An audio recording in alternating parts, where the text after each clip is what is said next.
Estoy nerviosísimo, Frankie. No sé, estoy nervioso, tío. No te creo nada. Entremos en directo. Estás en directo. Y además os veo. ¡Ay, que estamos en directo! Estamos en directo. ¡Qué nervios, Dios mío! ¡Ah! ¡Qué nervios! Robledo igual, estaba poniéndose el cuello, en la corbata y todo. No ha traído ladrillo. El único que estaba tranquilo aquí es Trillo, que ya tiene ya tanta mili hecha que... Bueno, y José Ramón, que ya parece, no senior, lo siguiente. Bueno, ¿cómo están? ¿Bien? Buen fin de semana, un poco de calorcito, pero es lo que toca, porque estamos en verano, así que no hay que quejarse, sino todo lo contrario. Dar gracias a Dios de que no tengamos tremendas heladas durante estos días de junio. Frankie, buenos días. Muy buenos días. ¿Quieres decir algo? Sí, quiero decir algo porque, bueno, ¿Qué quieres decir? Diríamos, saliendo de la porquería, que supongo que saldrá después, hay muchas noticias este fin de semana. Hay muchas noticias, pero hay una que es especialmente interesante porque, diríamos, reafirma una cosa que sueles decir tú, y para una vez que te pueda hacer la pelota. El titular es el siguiente: el 30% de la población, y además no es verdad porque es el 36,7% de la población, mantiene económicamente a toda España. Es decir, 17,7 millones de señores que trabajan son los que mantienen al resto, correcto, que son bastantes, porque la población española son 48 millones. Es lo del carro. Exactamente. Entonces tú siempre lo explicas con una cosa que yo creo que la gente entiende, pero es bueno recordar de vez en cuando que el país es un carro, que arriba hay unos cuantos y abajo hay unos cuantos. Pero ahora, desde hace tiempo, los de arriba son muchos más cuantos que los de abajo. Con lo cual llega un momento que estamos ante un milagro, que es como 17 millones pueden mantener a 30. Eso es un milagro económico. Y además te diré una cosa, José María. Y creciendo. Los de arriba, como no hacen ejercicio, están más gordicos que los que van abajo. Y comen bien. Están tirando ahí del carro y los pobrecillos andan más apretados. Y sabes lo peor, que los de arriba van creciendo. Sí. Pero no porque se reproduzcan, no, sino porque van ingresando más gente continuamente. Sí, por ejemplo, en Ceuta, en Melilla, en las frontericas, van entrando, y los de abajo se van jorobando, y algunos envejeciendo, como es mi caso, y estamos a punto de decir que trabaje su tía. Perdón. Miguel Robledo, bienvenido. Bien hallado. ¿Sin ladrillo? Sí, porque no sé qué te ha ocurrido. Me han robado mi ladrillo. Yo es que sin tu ladrillo no soy nada. Yo también, a mí me pasa un poco, es lo mismo, sobre todo en estos tiempos. A mí lo que me tiene absolutamente arrobado es el paroxismo medioambiental que se ha producido en la boda del dueño de Amazon, Jeff Bezos. Arrobado. Absolutamente arrobado. ¿Ha robado algo? ¿Se ha casado? Es decir, me tiene transfigurado. ¿Se ha casado Bezos? ¿Cómo se ha casado? Una boda de 14 millones de euros en Venecia, cerrado, donde los invitados, como es lógico, no han ido en línea regular, sino se han traído desde Estados Unidos y de todos los lugares del mundo sus jets, pero luego tenemos ese magnífico discurso, esto de preocupación por el entorno, el medio ambiente, a la vez que lanzas cohetes que ya sabéis que contaminan doblemente porque lanzan las emisiones en la estratosfera, ¿no? Con lo cual me tiene impactado ese derroche de lujo, de catetería, porque además no es la primera boda, por supuesto, pero vamos, la bromita, 14 millones de euros, es decir, la mitad de lo que sería todo el fondo paralela en España, gastados en una boda en Viena, que prácticamente se han quedado con la ciudad para su celebración. Ni me he enterado. O sea. ¿No estabas invitado? Sí, pero me coincidía con un partido del Madrid y entonces preferí quedarme, porque allí no lo daban.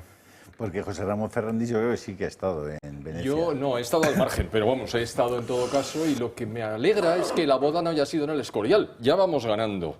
Eso por un lado, sin señalar, básicamente. No, yo lo que quería hablar es del calor. Sí, estamos a 30 de junio y hace calor. ¿Es esto raro? No lo es en absoluto, pero nos lo recuerdan a diario, porque para eso les pagan. Eso sí, cuando hace frío no nos lo dicen nunca. Por lo tanto, se crea una asimetría que nos hace pensar que hace más calor que nunca. ¿Hace más calor que nunca? No. Pero eso no es lo importante es que si hace más calor, sea más que nunca o no, eso es culpa de las bodas o de los vehículos que se utilizan para ir, o, vamos, de las emisiones que los hombres realizan de CO2 a la atmósfera. Pregunta, ¿es eso cierto? No. Don Jesús, no te nos distraigas, por favor. Me distraigo, sí. Es que con lo que contaba José Ramón del calor, Pues había una especie aquí de... Yo voy a proponeros una palabra nueva, infoxicación, que es algo que con la intoxicación, la insolación y tal, pues pega bastante bien. Es una palabra debida a un comunicador que se llama Alfons Cornellà, catalán, que hace referencia a el exceso de información que se produce por medio hoy en día de de los vídeos, de las redes, de la prensa, etcétera, en relación con cualquier hecho que oculta la verdad en sí y que por tanto, nos imposibilita tomar decisiones adecuadas, dice él, ¿no? Y yo creo que hay, en el tema este que hemos vivido, o que estamos viviendo en la corrupción del PSOE, hay una infoxicación importante que consiste en lo siguiente, es decir, estamos viendo aquí una especie como de corrupción económica de unos trileros, de tres tipos que son como la banda que además con aspecto de mafiosos, el Coldo, el Santos, en fin, su aspecto ya en sí, Ábalos, y nos olvidamos de que es corrupción política, es decir, que lo que estamos hablando es de corrupción de otro tipo, no es una corrupción puramente de habérselo llevado a fresco el dinero, no, mire usted, es una corrupción de fondo muy grave, política, que quiere decir tomar decisiones en contra de lo que debe ser, de lo que en definitiva debe ser la política, que es el bien común, sino en bien particular, en bien del bolsillo, ¿no? Porque claro, estamos hablando nada más y nada menos, y nos olvidamos de eso muchas veces, de las dos personas que fueron los dos seguidos secretarios generales auténticos, secretarios de organización del Partido Socialista Obrero Español, quienes conformaron todo lo que actualmente es el sanchismo. Las ideas del sanchismo, las personas que están en todos los cargos públicos, en las comunidades autónomas, en el partido, etcétera, y que por tanto es una corrupción total del poder que nos gobierna o del partido que nos gobierna. Yo me pensaba hasta este fin de semana, bueno, la gente se hacen gracias a chistes y tal y cual, con el Coldo, no sé qué, el Ábalos y tal. Oiga, mire usted, es que este tema es muy serio, ¿no? Este tema es que está afectando, claro, hay que acordarse de los discursos de Ábalos, discursos brillantes por otro lado, cuando consiguieron llevar a cabo la moción de censura contra el señor Rajoy a base de la corrupción o contra la corrupción. Discursos muy brillantes, hay que acordarse de aquella época, hasta el punto de que consiguieron la moción de censura, la ganaron, ¿no? Hay que recordar que el señor Santos Cerdá, yo recuerdo el libro el otro día lo recordaba, José Ramón, ¿te acuerdas? De Carlos Cuesta, La gran impostura, que al fin y al cabo era el primero que se publicó hace 5 años sobre el tema del todo el follón del sanchismo que actualmente estamos viviendo, y ya en aquel momento señalaba que Santos Cerdán era la clave de todo en el sentido de la consecución del poder, de la estabilidad por los pactos. En definitiva, esa gran corrupción política en la que en su definición han coincidido por primera vez, que yo sepa, la primera vez que los oigo decir las mismas palabras para referirse al mismo asunto, el señor Feijóo y el señor Abascal. Es decir, la compra de votos a cambio de nada más y nada menos que la compra de un gobierno a cambio de votos, la compra de un partido, de una estabilidad parlamentaria a cambio de votos.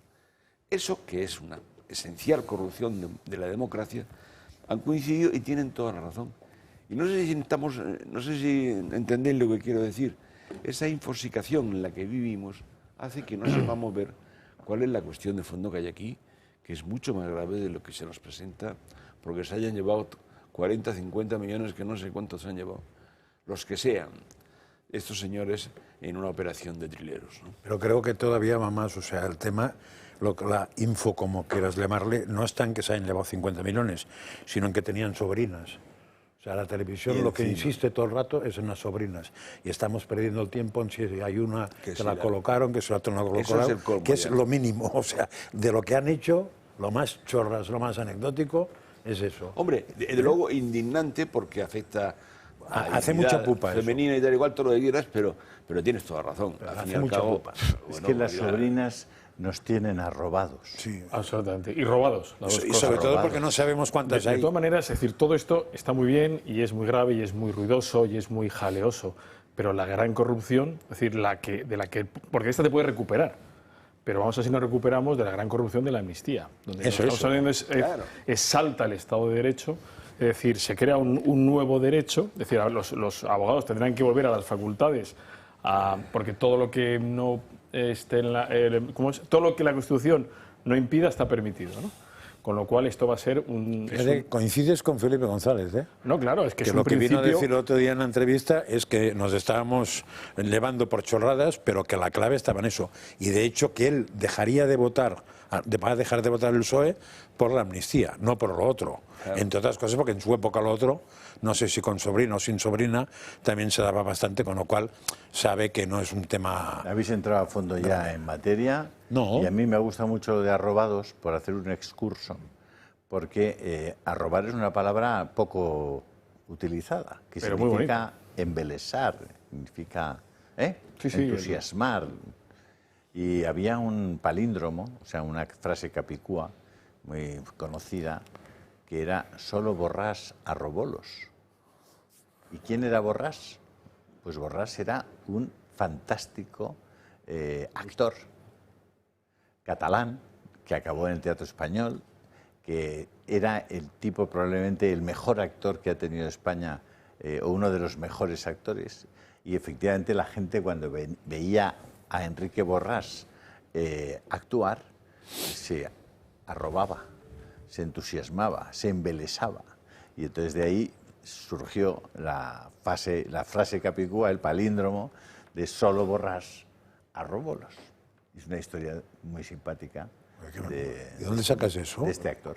Solo Borràs arrobólos. ¿De dónde sacas eso? Haber estudiado. Son historias ¿De su amplia cultura? Pues que es vasta cultura. Es que basta, por favor, no basta por vulgar precisamente, sino por amplia. El palíndromo más conocido era dábale arroz a la zorra el abad. Ese es el que... Pero otro que se utilizaba en el siglo pasado, al cual me honro pertenecer, era este.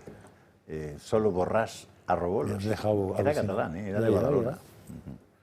Pues de Badalona han salido más actores. ¿Sí? No, era por hablar de algo distinto, porque yo estoy hasta las bolas ya de todo esto. Hasta los palíndromos. No, estoy cansado. Me dio mucha moral el acto de Vox de ayer. Mucha moral. No sé si tenemos algún... No, muy reflejado no lo he visto hoy.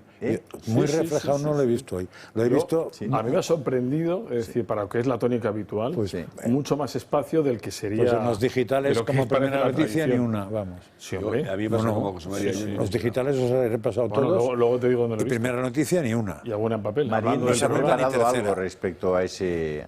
¿Te refieres del hexágono? a lo que se llama reunión de la Iberosfera? No, me estoy refiriendo a que ayer Vox hizo una asamblea en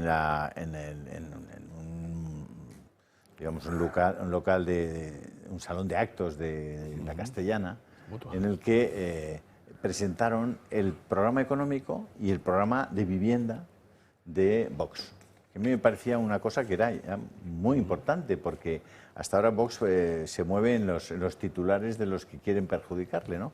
Pero ayer Vox presentó su plan económico y su plan de vivienda, que tienen, desde mi punto de vista, una consistencia y una fuerza, y la fuerza de haber sido trabajados durante miles de horas y conociendo a los, digamos, los actores, los agentes principales de esos sectores, y los presentaron José María Figaredo y Carlos Hernández Quero. El hexágono de la prosperidad. Vamos a ver qué es lo que nos ha preparado María Vallejo. Vox ha presentado este fin de semana su nuevo programa económico y de vivienda. El objetivo de la formación de Abascal es lograr una España nueva y decente. Ahora nuestra economía está más empobrecida que nunca. Los datos, de hecho, así lo demuestran. En 2008, el PIB per cápita de España representaba casi un 96% del PIB per cápita medio de la Unión Europea. En 2023, representó solo el 81%. No solo es esto, los españoles en la actualidad cuentan con unos salarios miserables y una inflación desbocada que hace que muchas familias no lleguen a final de mes. Ante esto, ¿qué propone Vox? Lo primero de todo, una reducción normativa de la administración pública, es decir, reducir el gasto público. Apuestan también por una rebaja drástica y masiva de impuestos. Según explicaron, se aplicaría un mínimo exento de 22.000 euros, un primer tramo hasta los 70.000 euros que tributaría a un tipo del 15% y un segundo tramo a partir de los 70.000 que tributaría a un tipo del 25%. Abogan también por reducir el impuesto de sociedades del 25% actual al 15%. Y esto no es todo, porque desde Vox exigen retirar la adhesión de España al Acuerdo de París y también al Pacto Verde. ¿Y qué hay de la vivienda? Esto se ha convertido en un gran problema social. Desde Vox abogan por ampliar el suelo disponible, aligerar la burocracia, devolver la seguridad jurídica al mercado de alquileres y actuar contra la ocupación y la inquiocupación. Concluyeron además con un mensaje claro: los españoles deben ser los primeros en acceder a una vivienda, tanto de alquiler como de compra. Estamos aquí ya. Pues la verdad es que el acto tuvo mucha enjundia y las propuestas son, a mí me parece que francamente interesantes. El final del acto fue un vídeo que envió Laffer. ¿Os suena Laffer? Sí. Señor de la curva. Pero suena más que Borrás, ¿no? La curva. Bastante más. Es de la que Borrás. curva. Eso es de la La curva. curva de Laffer. Sí. Bueno, pues este hombre, este economista, envió un vídeo en el que decía que se había leído íntegramente los programas de Vox en temas de economía y de vivienda y que le parecían extremadamente positivos si se aplican en España, que podrían ser producir una enorme prosperidad para este país la aplicación de ese programa electoral. La verdad es que estuvo muy bien. Hemos invitado a José María Figaredo y a Carlos Hernández Quero este miércoles y vendrán aquí los dos, de 1 a 2, a que ellos personalmente expliquen cuáles son esas propuestas y cómo se ha elaborado ese programa electoral, ¿no? Yo creo que era importante, Miguel, ¿no?, que Vox saliera con propuestas positivas y explicadas. Hombre, yo creo que lo que es importante es que, si os dais cuenta, tú decías antes, estoy harto de este debate, ¿no? Porque son debates que sí, hombre, tienen un trasunto que es para estar harto, o sea, para estar indignado de esta alcantarilla que ya se ha desbordado y va a pasar como aquel crucero que se llenó de caca. ¿Os acordáis? Pues esto está pasando lo mismo, un país que ya pisamos caca por todos lados porque todas las alcantarillas, todos los pozos negros han desbordado. Pero junto con eso, un país en un momento, porque todas estas situaciones producen una enorme tristeza y una enorme depresión, que al final dices, chicos, es todo inútil, no vale para nada. Frente a eso tienes que plantear un proyecto, ¿no? Y no hay. Siempre, yo se lo he achacado siempre al Partido Popular. Oiga, estamos, pero nunca nos estáis diciendo cuál es el proyecto en ninguna de vuestras ramas, ni en economía, ni en educación, ni en internacional, ni en sanidad, ni con los comerciales de nuestras embajadas. Es decir, y por lo menos sale un partido que dice, oiga, yo en economía hago un hexágono de lo que llamo el hexágono de prosperidad y quiero bajada de impuestos, IRPF, IVA, no sé qué, es decir, y va desglosando las cosas que son muy normales. Oiga, por cada norma que entre nueva, quitemos 3. Pues ya sabéis que es una cosa espectacular. Todas las empresas, o sea, no es que sea la PYME, no, todas las empresas, grandes, pequeñas y medianas de toda Europa, están diciendo que el principal riesgo, junto obviamente a la ciberseguridad, es el tsunami normativo. La burocratización. Normas y normas y normas. Que al final, hoy acaba, el jueves se activó una parte de una ley de hace 2 años de accesibilidad, que está muy bien, ¿no? De accesibilidad, que cualquier persona pueda acceder pues, a una serie de sus discapacidades, ¿no? Pero dices, oiga, pero habrá que poner un respiro, porque es que hay negocios que están ya dedicando más tiempo prácticamente, o tanto tiempo como cuidar a los clientes, en trámites administrativos, para una administración que luego no sabe qué hacer con ellos, pero donde el funcionario ya ha cumplido, está encantado de haberse conocido, porque, coño, ya tenemos información sobre declaración estadístico-contable. Muy bien, ¿para qué? Bueno, dado que ya la tenemos. Entonces yo creo que el que salga un partido y que por lo menos presente, ponga las cartas sobre la mesa y diga, mire, yo quiero esto, luego discutiremos si está bien, si está mal. Pero, hombre, ya no salimos del día a día, que es que lo que hay que presentar a los españoles es un proyecto, del color que sea, del ámbito que sea, porque si no, estamos escondidos siempre en esta pelea o en este debate de declaraciones que no van a ningún sitio. Es decir, si está muy bien denunciar para arriba, para abajo, pero ¿usted qué haría? ¿Cuál es su propuesta, sobre todo para recuperar, para que no creamos que este país se va a la deriva, que va al precipicio irremediablemente? Sí, no, hay esperanza, hay posibilidad y hay gente que puede tener las ideas claras. Y esto es lo que deberían hacer todos los partidos políticos. Dejar muy clarito qué queremos y luego estar pero el compromiso. sin olvidar lo otro, porque hombre, ahora mismo lo que hace Pupa, o sea, quiero decir que lo que hace Pupa es lo que hace Pupa. Y entonces, ya, pero ¿Pupa para qué? Pupa, quítate tú para que ponga yo. Pupa y propuesta. No, por eso digo, pero que no quiero decir que no se puede dejar que salga libre el personaje este, ¿no? Pero tiene razón. Yo esta mañana, escuchando las radios a las 8 de la mañana, me he encontrado con el siguiente contraste.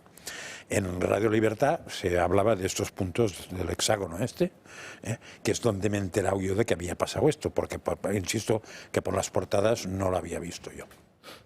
Tanto es así que he pensado que estábamos hablando de lo de la iberosfera y que ahí en medio se había colado el programa económico de vivienda. Y no es verdad, fíjate, ha habido una cosa. Pero curiosamente en otras radios se hablaba con ilusión del congreso ideológico que el PP va a celebrar en nada y salían frases como la paz universal, el amor al prójimo y el clima perfeccionado. Es decir, nada. Entonces, si frente a la porquería que lleva el PSOE y todo el sanchismo, lo único que se enfrenta son vaguedades, pues no tenemos ningún futuro. Entonces, es evidente que hay que entrar en detalles. O sea, es evidente. Y yo siempre he dicho aquí que recuerdo que en la época de Felipe González te encontrabas unos debates en televisión en que el PP, que en aquel momento era lo único que había en la oposición, salía personajes, para cada tema salía un personaje que dominaba su tema, con mayor o menor fortuna. Y entonces te encontrabas a 5 o 6 que daban guerra. Página completa en el mundo, No, yo he hablado página completa en el país. Miguel, yo he hablado de digitales, yo estos no los leo. Bueno, digitales. Son los que sigo yo, 5 digitales cada mañana. Y ahí en la primera página, en lo que se ve en el primer ataque, no salía. Y si bajabas un poco, tampoco. Y más ya no he bajado porque tengo tiempo limitado para las cosas.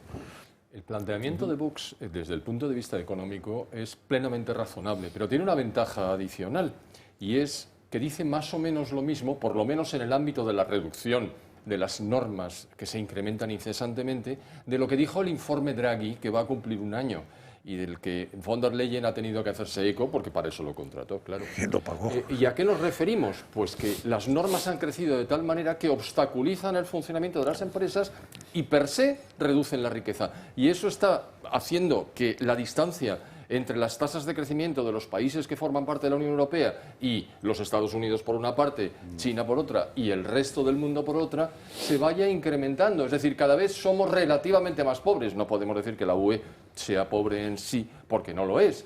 Pero la tendencia es muy negativa. Con lo cual, lo primero que se puede decir del planteamiento de Vox es que está en línea en ese ámbito o en ese aspecto con lo que ha dicho el propio Draghi, que de estas cosas sabe un poco. Pero luego hay más. Claro, los neokeynesianos probablemente se irriten, a pesar de que saben perfectamente que Keynes jamás dijo que había que incrementar incesantemente el gasto público. No lo dijo nunca, lo dicen ellos. ¿Por qué? Pues porque no hay que incrementar el gasto público, porque si tú incrementas el gasto público puedes hacerlo o bien con cargo a endeudamiento, que luego tendrás que pagar sobre la base de los impuestos que paguen nuestros sucesores, o bien directamente los impuestos actuales, es decir, sacar el dinero del bolsillo de particulares y empresas, que es donde está y donde está muy bien ganado. ¿Qué dice Vox? Minimicemos ese efecto, reduzcamos el gasto público y, por tanto, reduzcamos los ingresos y mantendremos el equilibrio, si es que hubiera un equilibrio, que tampoco lo hay. Pero pretenden que lo haya, es decir, que los ingresos y los gastos se puedan equilibrar sin necesidad de estar recurriendo constantemente a la deuda pública o al incremento de impuestos. Pues vuelve a ser un planteamiento perfectamente razonable. Otro, la industrialización. Claro, es que nos hemos desindustrializado vertiginosamente con cargo a una creencia que se ha revelado falsa de que desde fuera nos iban a suministrar más y mejor los productos que nosotros ya no íbamos a producir, pero que íbamos a generar unos servicios estupendos. Bueno, pues no, nos están suministrando verdadera porquería. En el ámbito alimentario ya no quiero ni entrar, porque ¿para qué? Y en el ámbito industrial nos estamos dando cuenta de que en muchos elementos de tecnología avanzada estamos comprando cosas en la República Popular China que vienen trufadas de sistemas ocultos que pueden cortar el funcionamiento de aquello que compramos.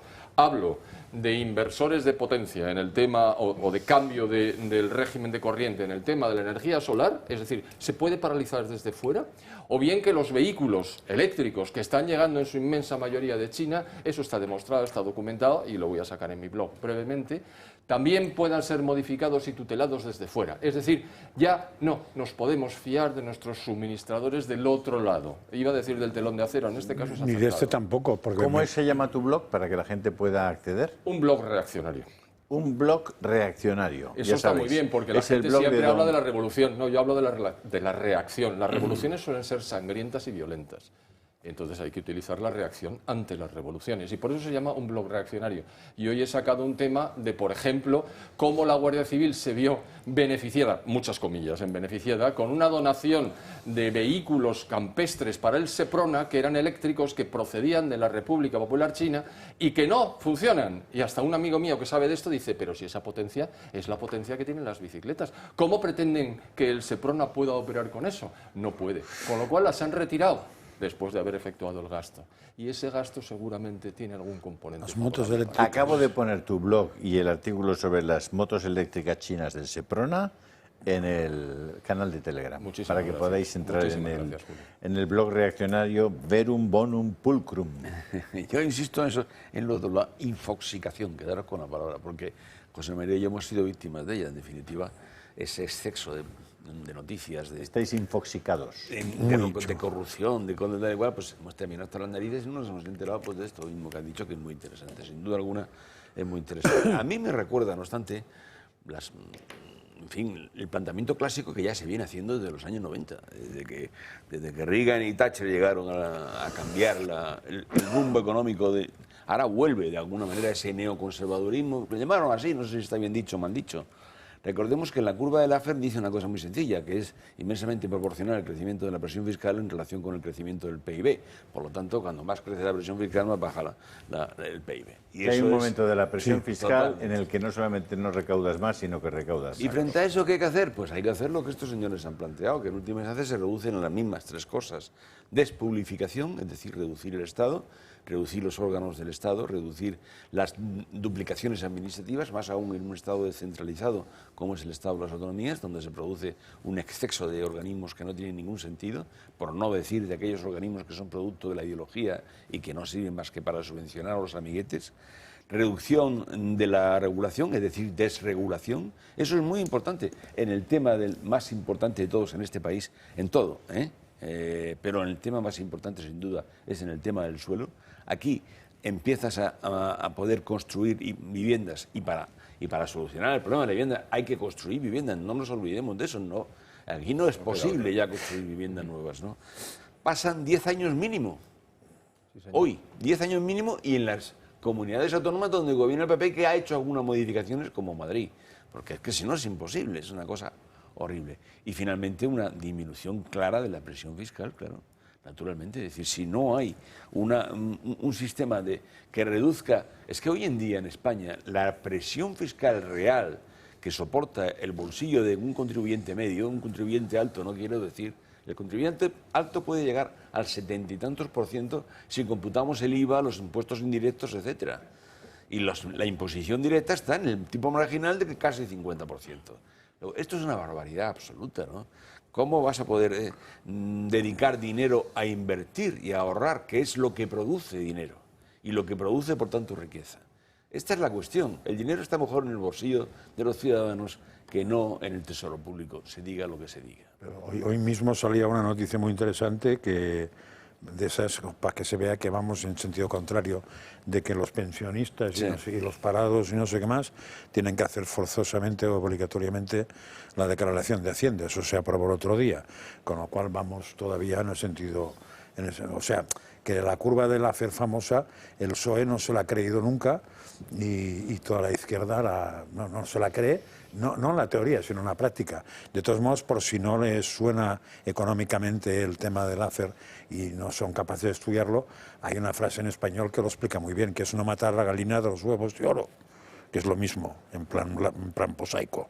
Claro. Si matas la gallina de los huevos de oro... Está muy contenta, pues, se habla de que los pensionistas son felices con el PSOE porque les ha subido las pensiones. Mentira. Pero claro, los pensionistas pagan electricidad, pagan gas, pagan agua, Impuestos pagan la indirectos, cesta de la compra. claro. Y resulta que la pensión que tienen hoy, que efectivamente se la han subido, les produce, en términos de capacidad de compra, mucho menos que la que tenían. Entonces, lo que tendrá que preguntarse el pensionista es, oiga, vamos a ver, ¿cómo es posible que en un Estado de Derecho, que pretende ser un estado de bienestar, que pretende proteger a los más débiles, la electricidad, que es un bien tan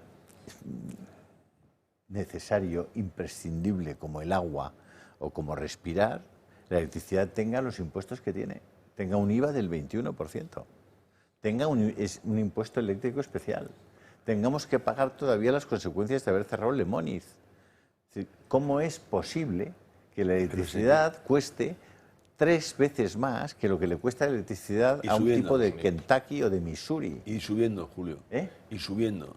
Claro. Porque las previsiones de plan energético aquí son horribles. Es decir, ten en cuenta que, como en definitiva ya se ha puesto de manifiesto por el apagón, que la energía valle necesaria con ciclos de producción que, al fin y al cabo, produzcan en energía alternativa, para que pueda producirse la estabilidad del sistema, pues eso, como va a quitarse la energía nuclear de en medio, etcétera, olvídate, aquí van a meter ciclos combinados de gas, que es la única solución al tema, hoy por hoy, mientras no haya energía nuclear. Porque la hidráulica tampoco les gusta. La hidráulica da de lo que da. Al fin y al cabo, en España la hidráulica no va a pasar más del 30% del mix de producción, y en un momento de hora muy punta, no va a llegar ni el 20%. Luego eso está condenado a subir. Pero lo más paradójico de este país es que se estaba discutiendo hace 5 días la subida del salario mínimo y no se podía, porque la ministra de Hacienda quería seguir con la tarifa del IRPF grabando el propio salario mínimo. Pero si esto es de locos, ¿cómo va a poder un pobre desgraciado que cobra el salario mínimo tener que pagar el IRPF? Es absolutamente absurdo. Lo que pasa aquí en este país es absurdo. Yo creo que España es, en Europa, hay cálculos hechos sobre eso, no sé si hay otro país que está como nosotros cercano, pero en fin, es el país donde la capacidad adquisitiva de los salarios es la menor, con mucha diferencia. La capacidad adquisitiva, no el número, digamos, exacto de la división de la renta del Producto Interior Bruto por el número de personas, que es la renta per cápita. Eso es otra cosa. Pero el poder adquisitivo es nefasto. Pero además, estamos viviendo una gran engañifla, ¿no? Es decir, porque efectivamente la macro está muy bien, pero la micro, es decir, la economía doméstica de cualquier familia está mucho peor. Pero que tampoco está muy bien la macro. Y te lo cuentan toda la gente de textiles. Os recuerdo que Zara Inditex ha dado unos resultados muy inferiores, que fue el portada de los económicos, hace 2 o 3 semanas. Es decir, pero hablas con la gente de las papeleras y te dice que las papeleras no es que incidan directamente, indirectamente inciden en todos nosotros, porque hay menos papel, hay menos consumo. Es decir, hay suficientes elementos que te están diciendo que no va bien. Pero como la macro va mucho mejor, como el turismo que viene a España, entre otras cosas, porque España sigue siendo un destino barato. Es que un centro europeo, por muy caro que se pongan para nosotros una noche de alojamiento en Madrid o tal, es que es muy barato. Es que yo contaba la anécdota de mi hija, que sus compañeros de empresa que venían de Suiza, ¿sabes dónde van a comer cuando vienen a Madrid? A las estrellas Michelin. Porque dicen, coño, es que con el salario que tenemos en Suiza, una estrella Michelin, pues es algo súper accesible. Claro, aquí, estrella Michelin, pues está haciendo un esfuerzo importante en quien pueda hacerlo para ir. Y esa es la realidad. Entonces, hay una historia que es la macroeconomía, tal, no sé qué. No, la mayoría de la gente, fijaros que se ha disparado, ha aumentado mucho el número de personas que están pidiendo créditos al consumo para irse de vacaciones. Porque, claro, los incentivos, el bombardeo de incentivos para visita, viaja y tal, o sea, ahora mismo, seguro que muchos de vosotros lo habéis vivido en conversaciones familiares, es más barato irte de España de vacaciones que irte a Cádiz o a Canarias, o ya no digo Baleares. Dice, pero bueno, esto es un sinsentido por todos lados. José Ramón. Antes estaba hablando, Julio, de la ilusión monetaria, que es eso, fiarse del componente aparente de los ingresos que uno recibe, sin comparar no ya con lo que percibías con antelación, sino con la inflación, que por supuesto la inflación real es superior a la inflación medida a través de la cesta de cálculo de los componentes de la inflación. Eso ya lo sabemos. Entonces la gente dice, wow, me han subido la pensión. Amigo, estás pudiendo adquirir mucho menos bienes y servicios con lo que tienes ahora de lo que podías hacer anteriormente. Lo que pasa es que no es fácil hacer ese ejercicio, con lo cual ese concepto de ilusión monetaria está ahí y permanece. Y el problema reside en que tenemos un país absolutamente maravilloso que proporciona todo tipo de recursos, porque no vienen solamente porque seamos un país barato, vienen porque somos un país estupendo, lleno de gente estupenda y con una oferta en todos los ámbitos difícilmente comparable. Parte será por razones geográficas, parte será por razones climáticas, pero una gran parte es por nuestra cultura, por los restos de la civilización, de lo que va quedando, por la gastronomía, por el trato, etcétera. O sea que tenemos un gran país y un gobierno repugnante. Y entonces, claro, es muy difícil llegar a una conclusión positiva cuando realmente te están abocando a un futuro realmente difícil. Es decir, o damos un cambiazo, un giro copernicano en materia económica, o realmente la presión fiscal.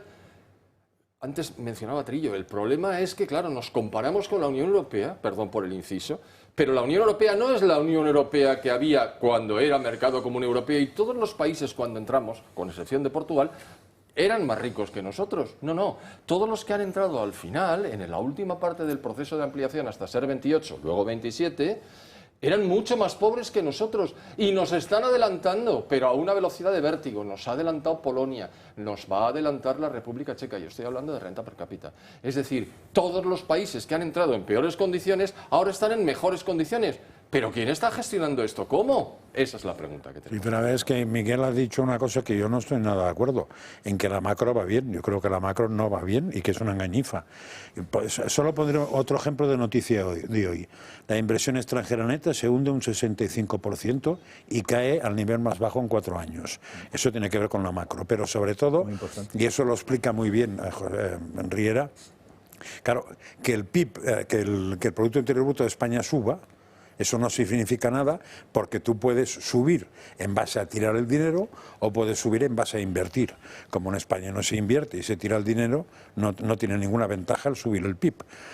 ¿Por qué sube? Entre otras cosas, sube porque cada día hay más funcionarios o más gente que gasta del Estado y gastamos más en chorradas. El 30% que Luego la macro no va bien, la macro está bien maquillada, pero no va bien. La macro iría bien si estuvieras invirtiendo en cosas que después te dan su fruto. O sea, eso es como que me cuentes que lo que has dicho, la gente está pidiendo créditos para irse de vacaciones, pues vaya gilipollez, ya verán cómo acaba esto.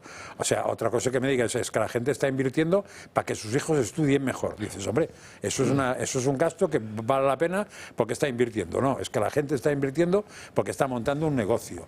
La gente está invirtiendo porque ha comprado un ordenador mejor para trabajar. Correcto. Perfecto. Pero si lo que inviertes para irse a Tailandia, dices, felicidades, chaval, que verás el año que viene que te va a caer. Eso es gasto. Mira, Claro, tenemos que ir a publicidad. La imagen es bestial, ¿no? Pero Ese tío esto que voy a gasta. decir no es publicidad. Cada vez que veo al gobierno subir los impuestos y vivir como ellos viven, me acuerdo de los dueños del restaurante El Cardeño. ¿Conocéis El Cardeño aquí en Madrid? Alfonso Rodríguez Santa María 20. Esto no es publicidad, ¿eh?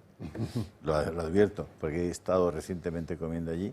Y entras allí y es un pequeño restaurante que además abajo tiene como una bodeguita muy bonita, donde te hacen un menú al mediodía que flipas por 12, 14 euros, pero buenísimo, como si comieras en un... y ves a esa gente, sabes que están desde las 6 de la mañana hasta no se sabe qué hora de la noche, prácticamente la familia con algunas personas ayudando, metiendo horas como... Y dices, vamos a ver, y mientras tanto ves a unos tíos que están hablando de reducir la jornada a 37 horas y media. ¿A quién? A los que están en los ministerios por la mañana, que entran con suerte a las 9, pero a las 10 ya están desayunando durante no se sabe cuánto tiempo, a los que prácticamente están a los del famoso teletrabajo. Me acuerdo del Cardeño porque les veo currar tanto, hacer las cosas tan bien, sudar de tal manera que dices, bueno, si tenéis oportunidad de ir al Cardeño a las 9 de la mañana, a las 8 ya tienen... Al lado del Bernabéu. Al lado del Bernabéu. Al lado de la Sagrados Corazones. Alfonso Rodríguez Santa María, número 20. Mal sitio lo de Bernabéu. Una calle que sale de... contado porque son magníficos y se come que flipas. Es un chiquitín, ¿eh? Hay que... O reservas o ahí no comes ni a tiros. Pero el Cardeño es un espectáculo. ¿Vale? He hecho mi anuncio del Cardeño porque me ha apetecido y porque como hoy dirijo yo el programa, pues ahora publicidad. Y porque balón es tuyo. Exactamente. Joder. Tempus fugit. Non reverberit. Gabriel, Tempus fugit. Y antes de que se vaya demasiado rápido, vamos a conectar con Fuster porque siempre acabamos conectando donde está terminando. Fuster, ¿qué nos quieres contar? menos gasto político, más libertad para quienes crean empleo. Mientras la izquierda sube impuestos y destruye riqueza, bueno, no solo la izquierda, todos recordamos lo que hizo Mariano Rajoy, en fin. Vox apuesta por liberar el potencial productivo de España con el aval de uno de los mejores economistas del mundo. Les voy a dejar ahora con José María Figaredo, que expondrá las claves de este programa económico y atenderá sus preguntas si es que las hay, si es que tiene alguna. Él tiene la palabra. Cuando concluya, volveré yo, para si acaso tienen alguna otra pregunta que yo pueda responderles. Muchas gracias, José María. La tribuna es toda tuya.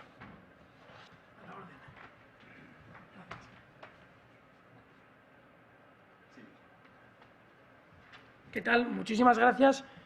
Bueno, como habrán podido ver, ayer Vox presentó un breve programa económico que hemos titulado Por una España nueva y decente, y las propuestas económicas llamadas el hexágono de la prosperidad.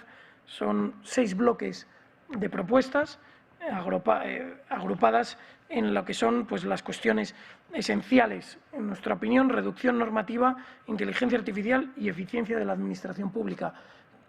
Recuperamos o subrayamos aquella propuesta de derogar 3 leyes por cada una que se publique. Hay que reducir esa maraña burocrática en la que está metida España.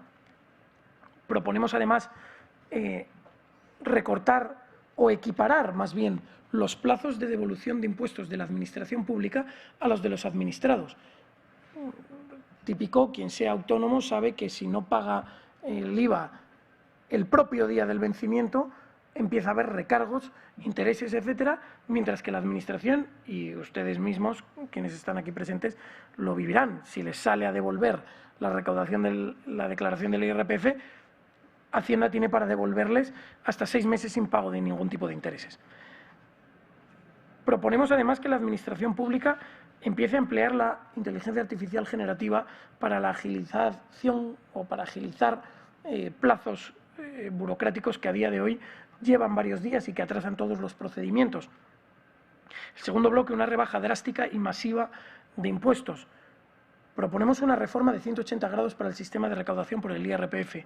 El impuesto de la renta pasaría a tener un mínimo exento de 22.000 euros, es decir, los primeros 22.000 euros que gane cada español pagarían 0 IRPF.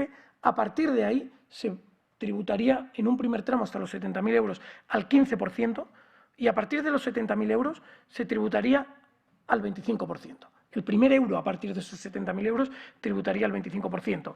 Es lo que se llama el salto, para corregir ese error de salto. Bueno, además de eso se aplica una minoración de 4 puntos porcentuales por cada descendiente. Es decir, si usted está en el tramo del 15% y tiene un hijo, no paga el 15%, sino que paga el 11%. Y así sucesivamente hasta llegar al tipo 0. Proponemos una medida excepcional, que es que aquellos autónomos que coticen por debajo o que facturen por debajo de la base del salario mínimo interprofesional, que puedan eximirse, puedan acogerse a una exención del 100% de la cuota de la Seguridad Social para los trabajadores autónomos. No tiene ningún sentido que aquellos trabajadores autónomos que, por ejemplo, son asalariados y además tienen su empresa, que tengan que cotizar por duplicado. No tiene sentido que aquellas personas que empiezan su actividad como autónomos y todavía no tienen ninguna facturación real, que tengan que empezar pagando por adelantado esa cuota de la Seguridad Social. Pedimos además una reducción radical de los gastos de la administración pública. Mucha gente durante mucho tiempo nos ha dicho que es prácticamente imposible reducir los gastos. Bueno, nosotros hemos hecho un análisis y hemos detectado, en este programa están las cifras incluidas, España concede cada año en subvenciones directas 32.000 millones de euros en los últimos presupuestos aprobados. 32.000 millones de euros. Piénsenlo. Y aquí no se contabilizan las subvenciones por debajo de los 100.000 euros. Esas no aparecen. Por encima de 100.000, 32.000 millones de euros. España aporta a las empresas públicas, diferente de las subvenciones, lo que es una aportación puramente empresarial, 15.365 millones de euros. España tiene, el Estado mantiene una serie de empresas públicas que no tienen ningún sentido y que ustedes ni se imaginarían. De repente hay parkings de la administración pública, por ejemplo, que son de titularidad pública. ¿Ustedes creen que eso tiene sentido? Nosotros creemos que no tiene ningún sentido. Por supuesto, INECO, esa consultora en la que Ábalos tenía enchufadas a sus amigas, Ineco es una consultora e ingeniería, que es que no hay consultoras y empresas de ingeniería en España. No hay ninguna empresa que pueda desempeñar esas labores, que tenemos que mantener una empresa pública para ello. Nosotros creemos que no tiene ningún sentido el gasto en cooperación internacional, 4.500 millones de euros. Además de esto, se suma la financiación de las comunidades autónomas. Hay una porción de la financiación y de los presupuestos de las comunidades autónomas que van dedicados a sanidad, justicia y educación. Ya saben que son competencias delegadas o dependencia. Hay gastos que tienen sentido, pero hay otros tantos gastos que no se dedican a ninguna de estas partidas y nosotros hemos calculado que rondan los 130.000 millones de euros. En total tenemos un importe de 180.000 millones de euros en los cuales se podría empezar a tirar de la manta con muchísima facilidad. Con cierta holgura podríamos llegar a una minoración de un 90% de este importe. Sencillo. Algunos titulares han dicho: Vox quiere eliminar directamente. No decimos que esto se suprime directamente, lo que decimos es que hay mucho donde rascar. Y mientras que algunos agoreros nos dicen que recortar el gasto público es imposible sin tocar las partidas esenciales, nosotros les decimos que no, que existen partidas no esenciales en las cuales se puede empezar a meter la tijera. Además de esto, hay un análisis del Instituto de Estudios Económicos que valora las ineficiencias del sistema en unos 60.000 millones de euros. Como hemos dicho, nosotros pedimos que se aligeren todos los sistemas burocráticos del país, pedimos que se aplique la inteligencia artificial generativa para aligerar trabas burocráticas, pedimos que se emplee una única base de datos para toda la administración que permita recabar los datos que cuando tú accedas con el DNI a solicitar, ellos mismos te los faciliten. Pensemos en... Bueno, veis que estaban presentando está haciendo una especie de resumen de lo que hizo ayer Vox en su asamblea, que fue presentar tanto el programa económico como el programa de vivienda. Jesús Trillo quería hacer un comentario, algo que acaba de producirse, sí. Y es que Gallardo, el señor que era presidente de la Diputación de Badajoz, si no recuerdo mal, pasó a ser aforado en la causa que hace referencia al hermano de Pedro Sánchez, David Sánchez o David Azagra, y él lo que hizo es pedirles a 5 de sus compañeros en la Asamblea de Extremadura que renunciaran para que él pudiera hacerse procurador o diputado, no sé cómo se le denomina allí, y pasar a ser aforado. Pues bien, la juez envió la causa al Tribunal Superior de Justicia de Extremadura y esta acaba de decidir, Jesús Trillo, que efectivamente que no hay derecho al aforamiento, por así decirlo, que es un fraude de ley, lo que la propia juez había resuelto diciendo que, a fin y al cabo, la alegación de aforamiento para quitarle a ella la competencia no era más que un fraude de ley, y el Tribunal Superior de Justicia lo ha reconocido así. Ha dicho, mire usted, si se hubiera producido la elección de este señor como consecuencia de unas elecciones generales, de unas elecciones autonómicas, aunque fueran sobrevenidas, en ese caso no hay duda de que hay un aforamiento especial. Pero como lo que aquí hay claramente es dice textualmente, una concatenación de hechos que determinan indicios claros de fraude para conseguir eludir al juez natural y a la audiencia provincial en el enjuiciamiento de este señor. Por lo tanto, consideran, aunque no lo define así, porque no es ahora la competencia objetiva de la audiencia, sin decirlo así, le dice, considera que nosotros no tenemos competencia objetiva para ello, se lo devolvemos y que vuelva la causa al juez de instrucción. Pero eso solo afecta a que le va a juzgar el juez de instrucción. Va a terminar la instrucción, claro, y posteriormente la audiencia provincial. Pero con eso no quiere decir que pierda su condición de diputado en absoluto, que va por otro lado. No, pierde el aforamiento especial, exacto, para que le juzgue el Tribunal Superior. Exacto, seguirá siendo diputado, todo el show que ha montado le va a funcionar, diputado, excepto el aforamiento. Exactamente. Vale. Bueno, un dato que... Perdona, no, Miguel. Que textualmente lo que dice el TSJ de Extremadura es que considera que su intento de ser juzgado por otro tribunal, y textual, es un indicio inequívoco de manipulación. Es decir, no se estás tomando el pelo, te vuelves al juego de instrucción y no estás aforado. Con lo cual se dispara el tema. Bueno, un asunto que me parece de extraordinaria gravedad, no sé a vosotros, es que este fin de semana, y supongo que lo habéis leído, como Santos Cerdán no está hábil para reunirse en Suiza con los de Junts, ¿quién ha ido en sustitución de Santos Cerdán a reunirse con los de Junts? José Luis Rodríguez Zapatero. Ha estado este fin de semana en Suiza reunido con los de Junts. ¿Vosotros creéis que es razonable que un tipo que está en este momento también en el ojo del huracán, que evidentemente va a estar sin duda ninguna, relacionado con muchas de las operaciones que se han hecho a partir de las declaraciones de Aldama, por cierto, que explicó cómo le había llevado en su propio jet desde Venezuela a la República Dominicana. ¿Cómo es posible que José Luis Rodríguez Zapatero pueda seguir representando al gobierno español en unas negociaciones con un prófugo? ¿Dónde rayos estamos? Es que eso no tiene más explicación que tengan intereses comunes y que no se pisen la manguera. Es decir, que Rodríguez Zapatero haya ido para decirle, oye, que aquí estamos, ¿os acordáis de aquella cosita que tenemos entre los dos? Esa es la cuestión. Es que Zapatero está en la colusión de este partido del sanchismo, al fin y al cabo. El sanchismo es una continuidad del zapaterismo y todos estos no son más que continuadores de Zapatero. Luego, las relaciones ya con Jun probablemente vengan de aquella época y tengan algo en virtud de lo cual Zapatero puede decirle, no nos vamos a hacer daño, ¿no? Como en el chiste del barbero, digo yo. Otra explicación no cabe. Hombre, lo que no deja de ser llamativo es que, bueno, ya era llamativo que un hombre como Cerdán, es decir, sin mayor preparación, esté negociando el destino de España, pero por lo menos era diputado, tenía un cargo orgánico. Ahora ZP ni tiene cargo orgánico, ni es diputado, no es nada. Es decir, es un militante más y ese es el que negocia en nombre de todos los, de alguna manera, indirectamente de todos los españoles, lo que va a hacer. ¿Pero creéis en serio que eso preocupa a PSOE? ¿A Pedro Sánchez? No, a Pedro Sánchez no. Lo que indica es bastante anecdótico. Deben preocupar varias cosas. A ver, Pero es bastante anecdótico quién negocia. Lo importante es lo que negocia y con quién negocia. ¿Queréis saber cosas importantes? ¿De verdad? Sí. Pues Gabriel, de fondo, cosas de fondo. Explícanos.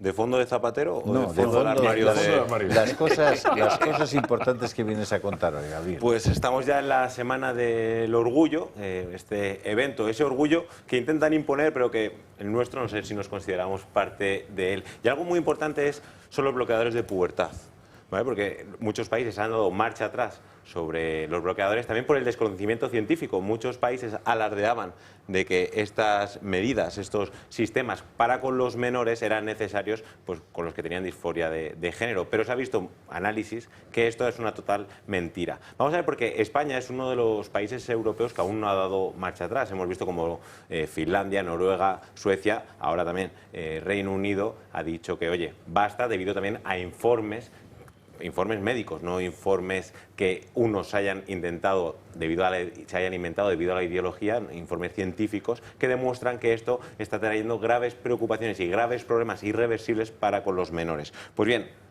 primero el Reino Unido, el gobierno británico anunció que iban a dar marcha atrás con estos bloqueadores, sobre todo con un tipo de hormona, debido también a un informe, el informe CAS de la doctora, que en ese informe explicaba años de análisis cómo los bloqueadores estaban haciendo que los menores tuviesen problemas de crecimiento. Y vamos a ver, por ejemplo, unas consecuencias que he traído del uso de estos bloqueadores. Vale, para empezar, este es el informe, que es la revisión independiente de los servicios de identidad de género para niños y jóvenes, y una de las consecuencias que hablan tanto en este informe de análisis como en un informe de una organización sobre las enfermedades infantiles, dice que los efectos sobre el crecimiento y el desarrollo óseo de los menores debido a esta hormona pueden verse perjudicados. Dicen que puede afectar al crecimiento acelerado y a la densidad ósea, especialmente si se utilizan durante periodos prolongados. Otro efecto, que es la fertilidad y la función sexual. Dice que existe preocupación sobre el impacto potencial de estos tratamientos en la fertilidad y la función sexual a largo plazo, aunque evidentemente dice que la evidencia científica aún no está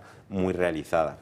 También han surgido diferentes problemas en el desarrollo cerebral y la salud mental, y dicen que a pesar de que se está imponiendo en muchos países, es necesario y se requiere de una investigación científica mucho mayor, porque en un corto periodo de tiempo no se puede valorar esta situación y los problemas psicológicos, y además dice que tienen efectos y riesgos cardiovasculares y metabólicos asociados con el uso de los bloqueadores y que se requiere también más investigación.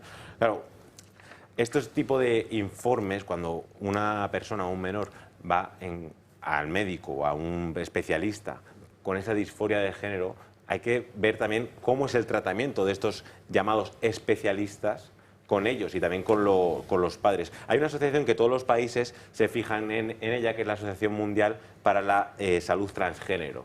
Pues esta organización, que parece ser que tanto la OMS como muchos gobiernos de todo el mundo se centran en sus políticas para ellos adaptarlos. Pues hay los archivos de esta asociación que se hizo eco en Environmental Progress, se bueno, descubrieron básicamente conversaciones de los propios médicos que llevan a cabo cirugías y de los problemas que podía tener en los menores. Y vamos a ver lo que dicen, porque han tenido acceso. Y dice que estos son conversaciones literales de médicos. Dice, lo que realmente me molesta es cuando los padres no pueden decirme lo que necesitan saber sobre una intervención médica que aparentemente han autorizado.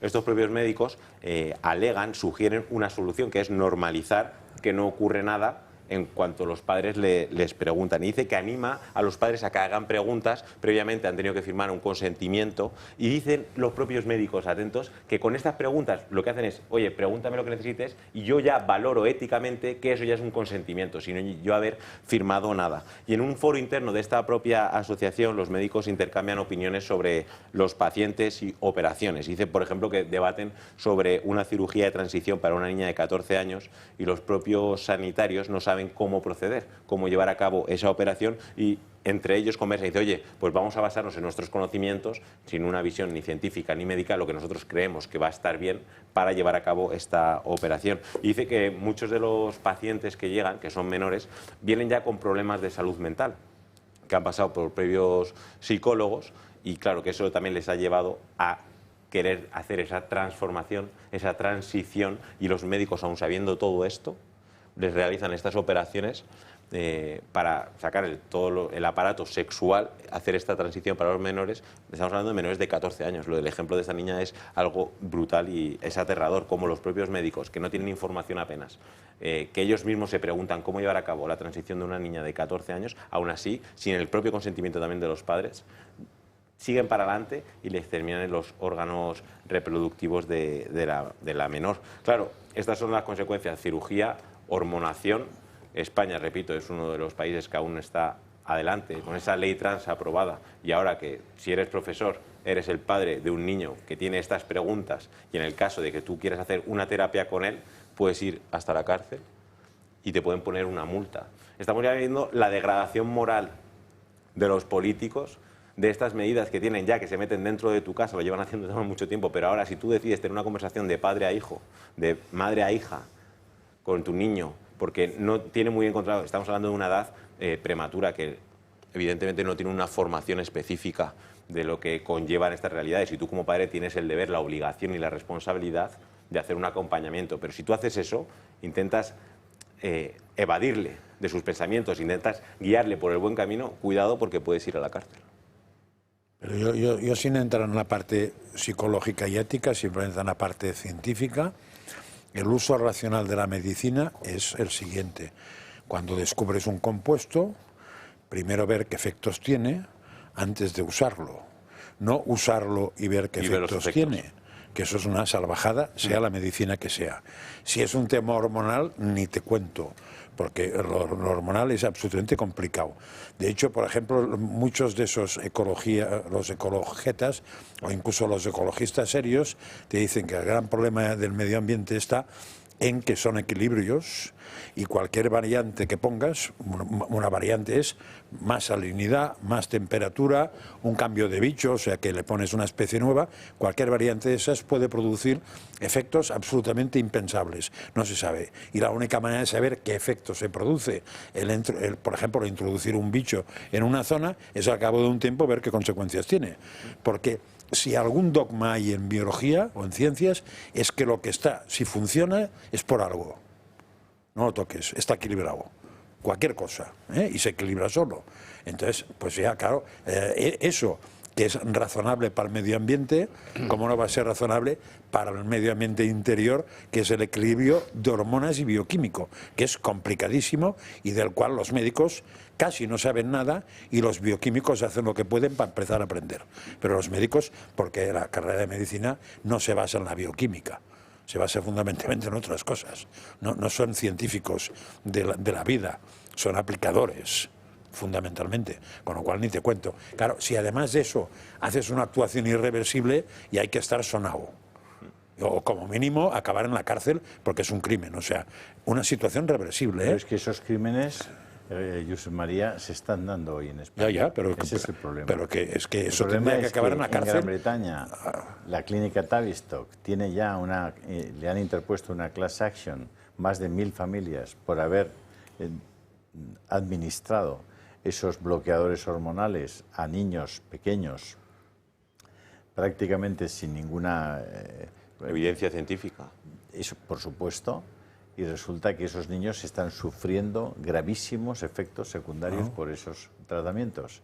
Entonces, estando así las cosas, y siendo que el Instituto Nacional de Salud británico ha cerrado la clínica Tavistock y su departamento de Historia de Género, ¿cómo es posible que, existiendo una Organización Mundial de la Salud, no haya tomado ninguna medida, ni haya enviado ninguna información sobre este asunto a sus teóricos socios, a los que constantemente hablan de que protegen y que el gobierno español, que también tiene información precisa de lo que ha pasado en la Tavistock, de esa demanda colectiva, que además están descritos los efectos secundarios que se han producido a los niños a los que se les administraron esos bloqueadores, y que el gobierno español y que los partidos políticos no hayan puesto el grito en el cielo para evitar esos crímenes, como lo llamas tú, que efectivamente lo son, contra niños, incluso contra el criterio de sus padres, a los que se les amenaza con quitarles la custodia si se oponen a la aplicación de esos. Es decir, la gente no se cree que esto está ocurriendo en España, pero está ocurriendo. Están ocurriendo estos crímenes en España. A ver si la gente se entera, y que hay gente que se ha tenido que marchar de su comunidad autónoma, que llevaba a su hijo a un colegio y que le han amenazado con que el niño, le han dicho, es que el niño quiere ser niña, se viste de niña, y le han dicho, le vamos a aplicar estos bloqueos, y ha dicho, no, ni loco, ustedes no tienen derecho a hacer eso. Yo quiero llevar a mi hijo a un buen médico para que le mire, le trate, lo estudie en profundidad. Y ha tenido que marcharse, pero le han dicho, no, pues te vamos a quitar la custodia del niño. Y estoy hablando de Cataluña. Estoy hablando de Cataluña hoy. Entonces, ¿hay algo más importante que esto? ¿Hay algo más importante que proteger a los niños? Pero, Julio, es que además las barbaridades médicas y sobre todo las barbaridades neurológicas dentro de la medicina que están produciendo son asombrosos. Mi mujer, que es experta en este tema, me la ha explicado una vez. Vamos a ver, esto es muy sencillo de entender. De lo que se trata es de producir un efecto que ni produce... obturar, digamos, el hipotálamo de tal manera que lo que el hipotálamo hace es alimentar toda la secreción endocrina del cuerpo y, por tanto, suprimir los estrógenos y la testosterona para que no haya, que son las hormonas masculina y femenina, para que no haya desarrollo masculino y femenino. Claro, eso está afectando una parte tan importante del cerebro que, según me han explicado, es fundamental, como es el hipotálamo, que afecta a todo el cerebro. Y no solamente al desarrollo emocional y funcional sexual, sino a mucho más. Están acabando con las... Además, es más, esto lo suelen explicar cuando van al médico a que le digan ¿y qué tratamiento va a aplicar? Y explican esto. Porque es que es reversible.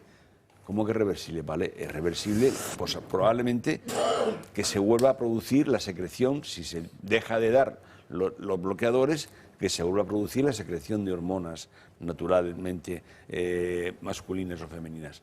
Bien, pero ya no es lo mismo. En primer lugar, que pueden destrozarse y puede ser no reversible. Pero es que aunque haya reversibilidad, el daño que has hecho por el camino, los efectos que has dejado, por ejemplo, la capacidad de dormir bien, de mal humor, etcétera, de estos chicos, es casi del 100%. Y eso, pues lo ocultan todo lo...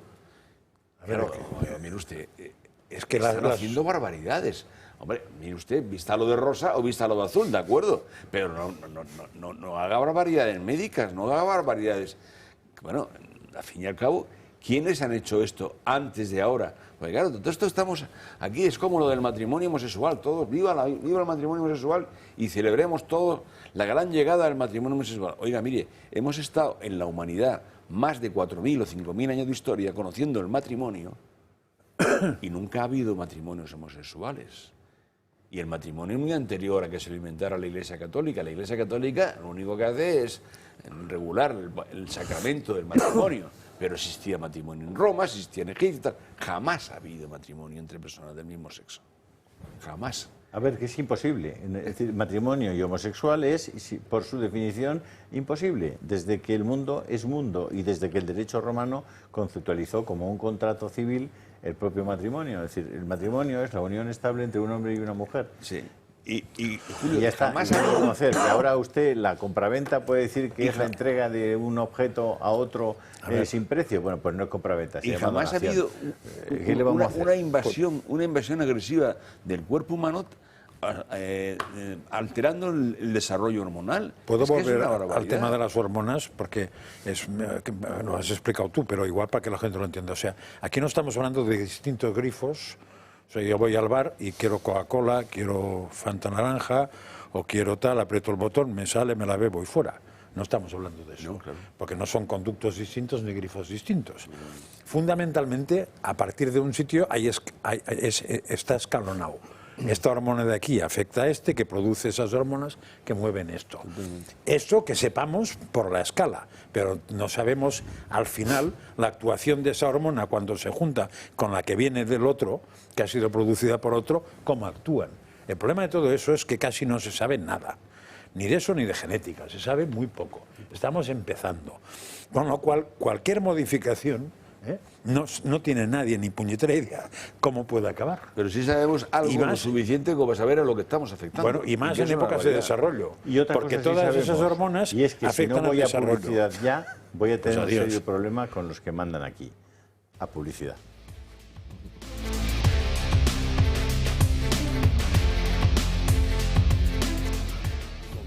Fernando Roldán. Pues tenemos que saludar a quién has dicho. A Fernando Roldán. A Fernando Roldán, que es un seguidor del club.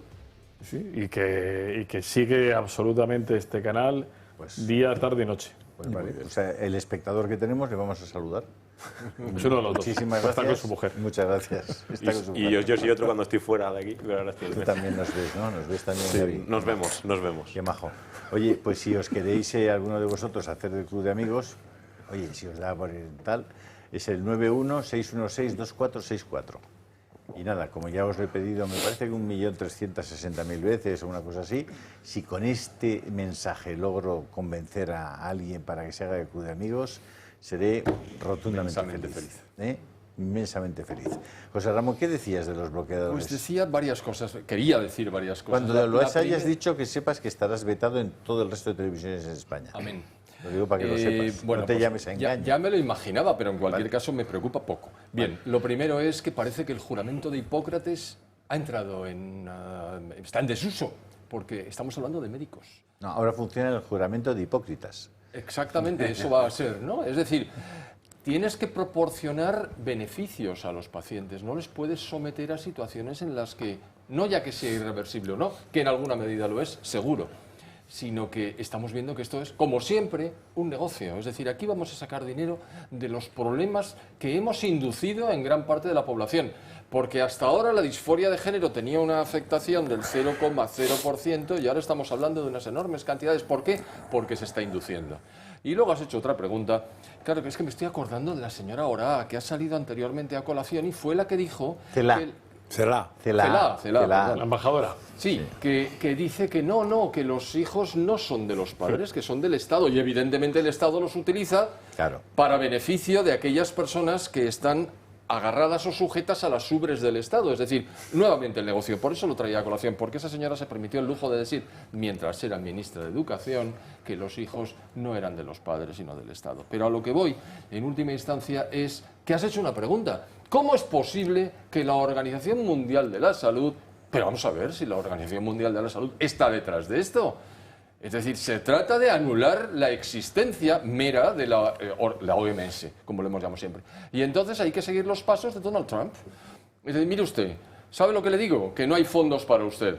Y que se lo pongan la República Popular China, ante quien usted, secretario general de la OMS, que se llama Tedros Adhanom Ghebreyesus, que no se me olvida el nombre, y se inclina usted cada vez que se entrevista con el señor Xi, que le pague el señor Xi. El señor Xi no le ha pagado. Y entonces están empezando a suprimir partes enteras de la OMS. No, partes enteras no, todas. El gobierno español puede seguir los pasos, ya sé que no le aprecia mucho, pero da igual, del señor Trump, y dejar de pagar con nuestros impuestos, y evidentemente bajaría el gasto público. Mira, una razón más. Habría que empezar, José Ramón, probablemente a explicar cuáles son las compañías farmacéuticas que están fabricando este tipo de compuestos, ¿no? Y cuál está siendo la evolución de su facturación, ¿no? Porque la TAB visto que explicaba en un momento dado que cuando ponen en marcha el Departamento de Disforia de Género pasan de tener 50 casos al año a tener 3.500. Claro.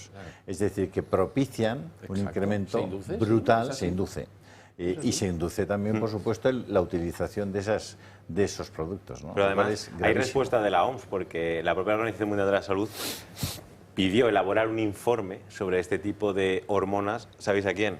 A expertos que eran trans radicales, miembros de la propia organización, para que crearan este informe. Evidentemente sabemos cuáles son las conclusiones que van a sacar. Una manipulación en todo el informe de la OMS, pero es que además hay una hormona que es la GnRH, que es la más perjudicial, que no tenías evidencias científicas previamente de lo que podía pasar, pero sí que hay evidencias de salud tanto física como mental, de la utilización de la propia hormona. Y es, por ejemplo, el Reino Unido sí que dio marcha atrás con este tipo de hormonas. Noruega, también es otro de los países nórdicos, que dijo, basta ya. ¿Por qué? Porque no tenemos una evidencia de lo que puede pasar, pero sí que hay una evidencia clara y concisa de los efectos que están teniendo los menores. Efectos que son irreversibles, que están hilados con la psicología, con la salud mental de los propios niños, y también juegan con el consentimiento de los padres, con los niños. Y España, incluso aquí tenemos la Asociación Española de Medicamentos, ya alertó al propio gobierno español de la utilización de este tipo de hormonas y ciertos medicamentos para utilizarlos como bloqueadores de pubertad y los efectos adversos que podría tener en todas las familias. Entonces, que al final tenemos, no son píldoras, ya tenemos informes, análisis completos sobre la utilización de estos bloqueadores de pubertad. Al final hay un concepto detrás de todo esto. Irene Montero lo explicaba en un momento determinado diciendo que los menores podían amar a quien quisieran, por tanto podían ser amados por quien quisieran también. Pero es que detrás de esto está la gente que cree que los niños son utilizables, que los niños no tienen un valor intrínseco como seres humanos, que los niños pueden ser matados en el seno de sus madres, que pueden ser abusados y que pueden ser utilizados. Eso está detrás, en la cabeza de muchas personas que están hoy gobernando nuestro país. Y por eso, gentes que aparentemente tienen sentido común y son sensatas, están aceptando en sus ordenamientos jurídicos, hablo de Isabel Díaz Ayuso en Madrid, hablo de los que gobiernan en Galicia, leyes trans que son absolutamente insensatas y que tienen efectos criminales para muchos niños. Eso está ocurriendo en las comunidades gobernadas por el PSOE y por el Partido Popular, a pesar de que se les ha advertido reiteradamente que las cosas son así, no quieren saberlas, no quieren enterarse de todo eso. Pero bueno, estamos esperando a saber si Santos Cerdán va a ingresar en prisión o no. Les vamos a dar esa información en cuanto nos llegue. Y Gabriel, pues muchísimas gracias por tu intervención hoy. No estamos para muchos chistes hoy, porque la verdad es que este asunto de los niños es tan dramático, es tan terrible, que pues a que uno le quitan las ganas de seguir hablando de todo esto. Vamos a dejarlo por el momento. Vamos a una nueva pausa de publicidad muy breve e inmediatamente estamos otra vez con ustedes.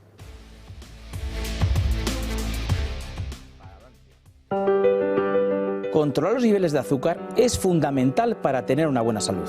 Lo sabes bien si eres diabético de tipo 2 o prediabético, o tienes que controlar tu nivel de glucosa en sangre varias veces al día por distintas razones médicas.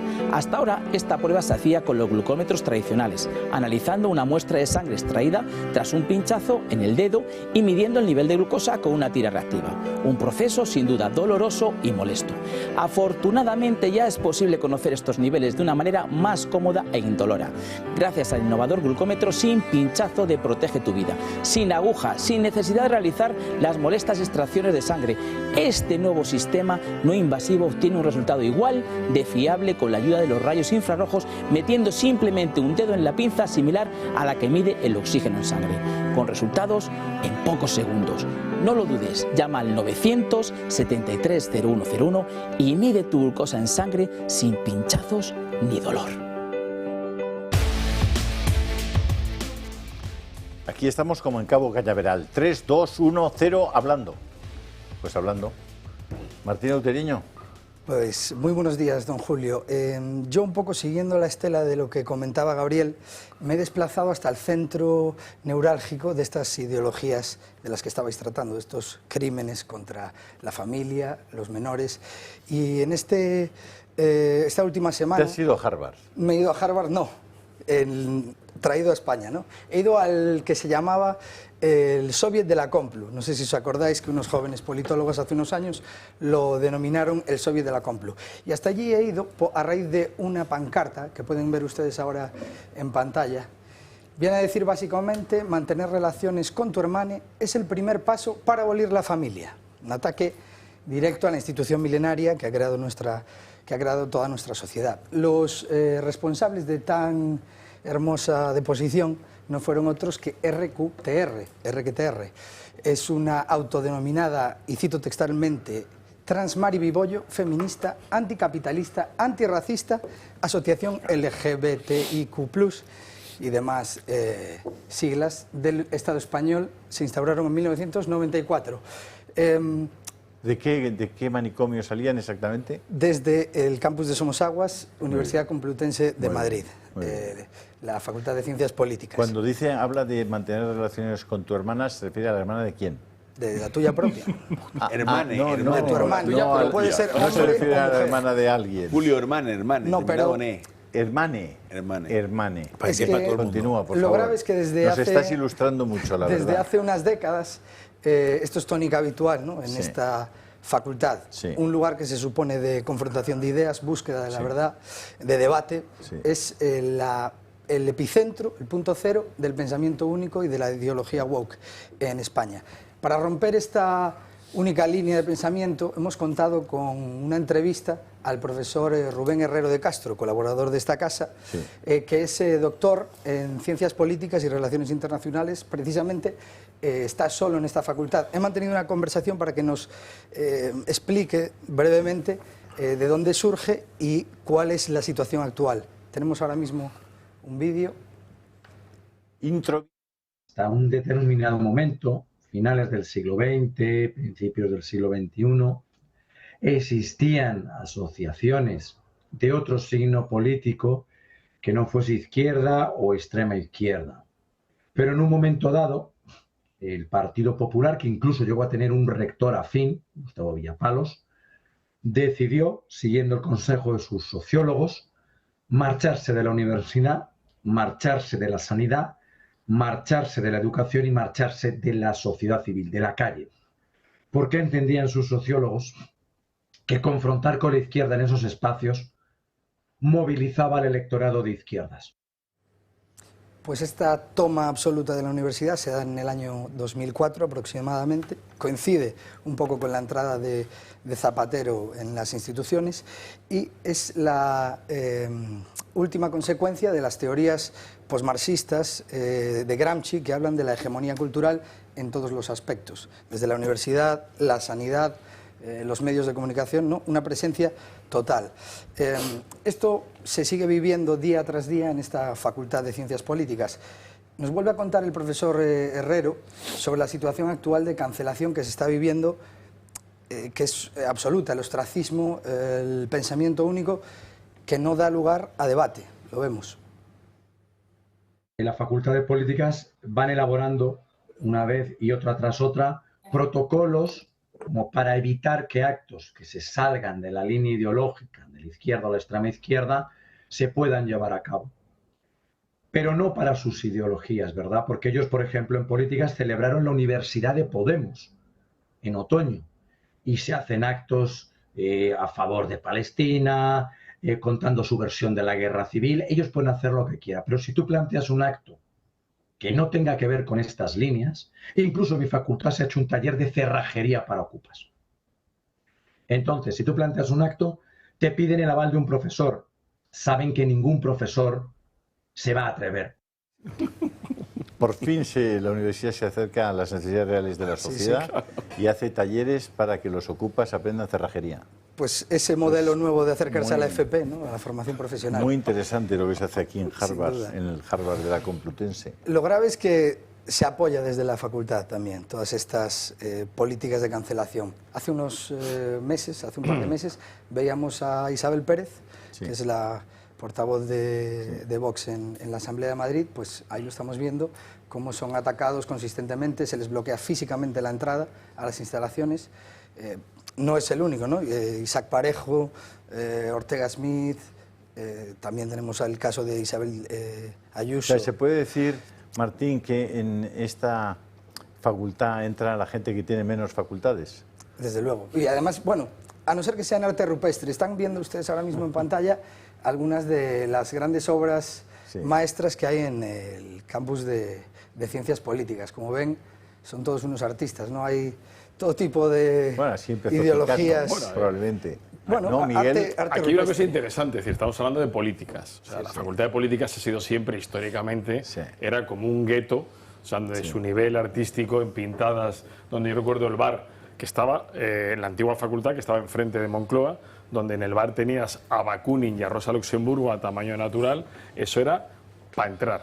Y a partir de ahí, pues, en fin, te podías encontrar cualquier cosa. Lo curioso es que esto, si te das cuenta, nunca aparece en las ingenierías, nunca aparece en medicina, sino que siempre aparecen en las más relajadas de letras. Y dentro de las más relajadas de letras ya te vas a políticas, que es la eclosión de del relajo, ¿no?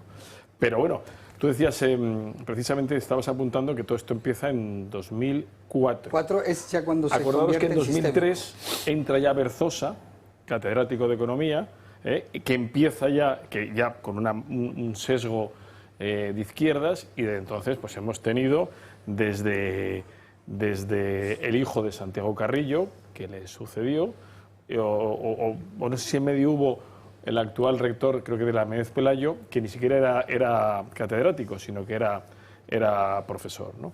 Y ahora tenemos a un apellido Navarro, no recuerdo, o Eche, me parece que es el de toda la polémica con la cátedra fantasma o no fantasma de la mujer del presidente del gobierno. Es decir, que de 2003, cuando acaba ya Pujol, que es el último de los en fin, como tú decías, con cierto prestigio académico, entra ya Berzosa, que estaba ya en el límite, y hemos ido en una pendiente del que, bueno, no puede ser nada bueno, ¿no? Y se fueron a las privadas, es decir, Villapalo se fue a la Francisco de Vitoria. Tiene toda la razón, fue la entrada de Carlos Berzosa en el 2003, a partir de ahí cuando se produce toda esa entrada de la gente que funda Podemos, que es esto, al fin y al cabo. El soviet de la Yo, modestamente, escribí un libro sobre esto, que se llama El espectro del comunismo, del socialismo a Podemos. Y ahí narro todo lo que tú has hecho, es decir, el nacimiento, cuando quieras te lo mando encantado en el libro. Y entonces intenté presentarlo en la Facultad de Somosaguas, en Políticas. E incluso contacté con los de Podemos y tal, y de alguna manera yo tenía muy buena relación en su tiempo con Jorge Bestringe.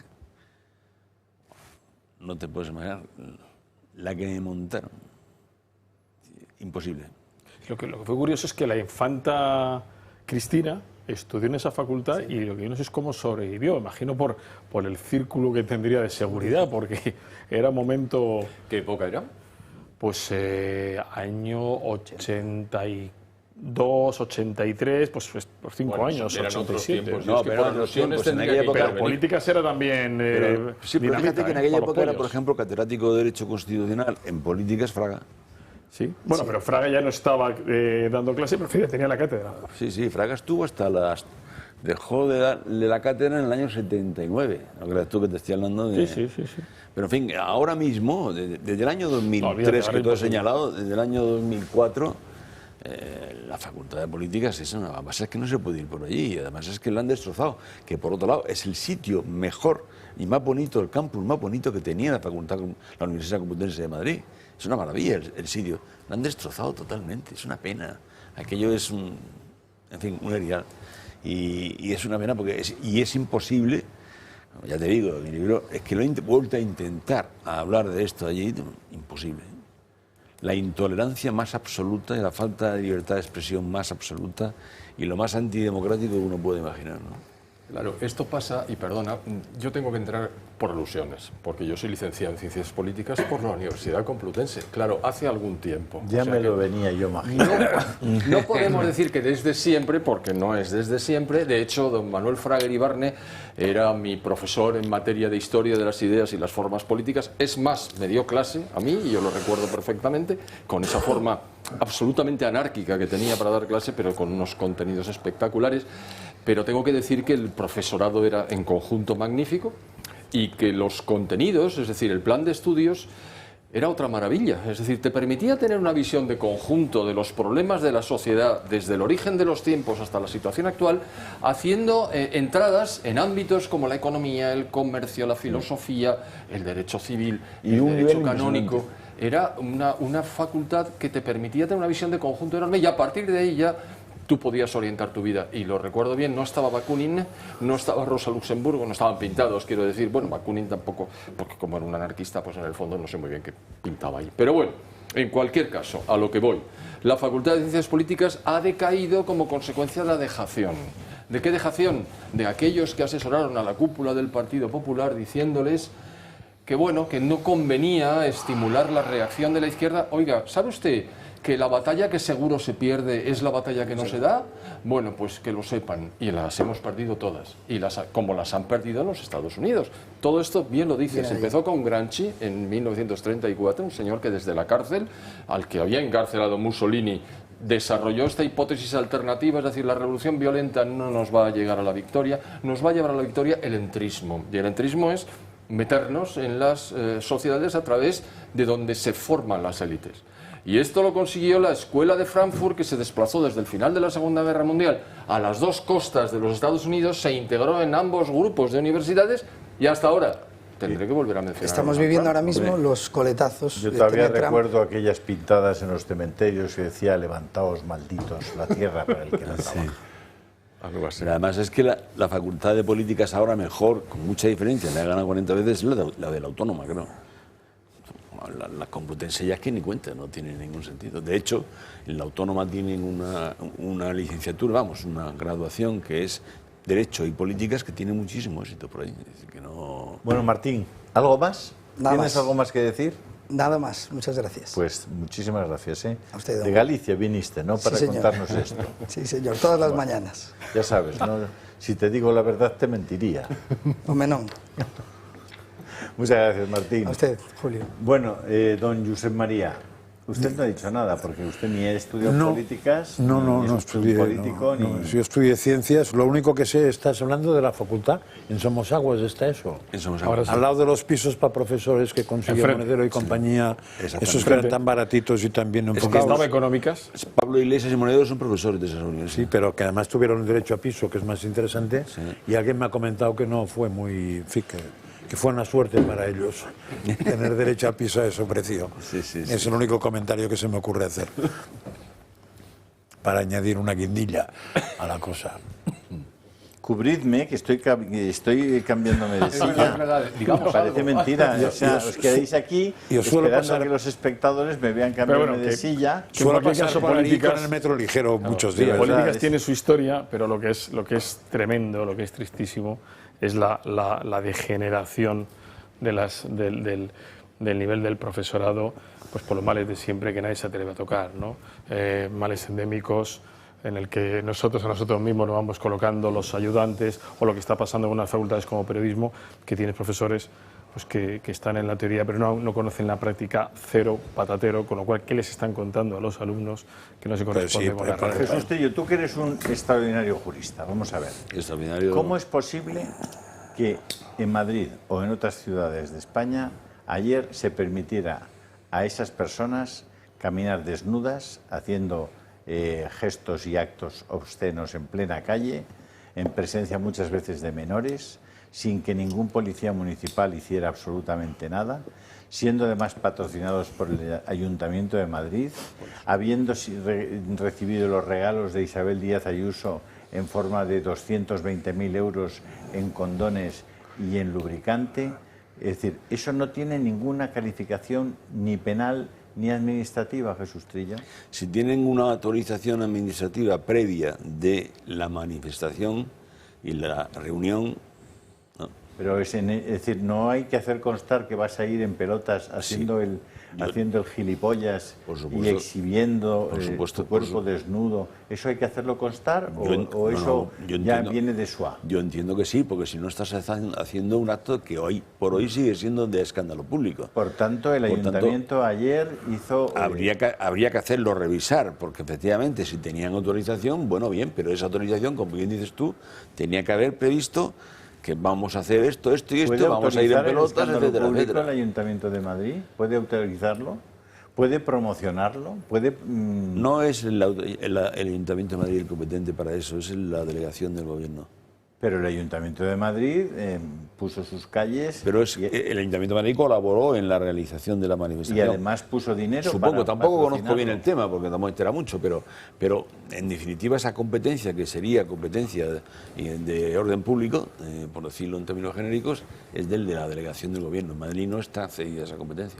Bueno, ayer nos pusieron blanco sobre negro, negro sobre blanco, que en Hungría, que es tan criticada el gobierno de Orbán, etcétera, resulta que está absolutamente permitida las manifestaciones, que no hay ningún tipo de limitación a la libertad de manifestación, y de hecho fueron unos miles de personas a consumir hotel y restaurante en Budapest, lo cual tienen que estar muy agradecidos los húngaros, para expresar el orgullo, etcétera, etcétera. Bien es verdad que el gobierno de Orbán sí protegió a sus ciudadanos y sí protegió a sus niños y les exigió que los que fueran a esa manifestación tenían una limitación, que era el buen comportamiento público, el no exhibicionismo y el no escándalo público. Eso es lo que hizo ayer el gobierno de Orbán, protegiendo a sus ciudadanos, protegiendo a sus niños de personas que podían tener la tentación de hacer allí los mismos numeritos que hicieron aquí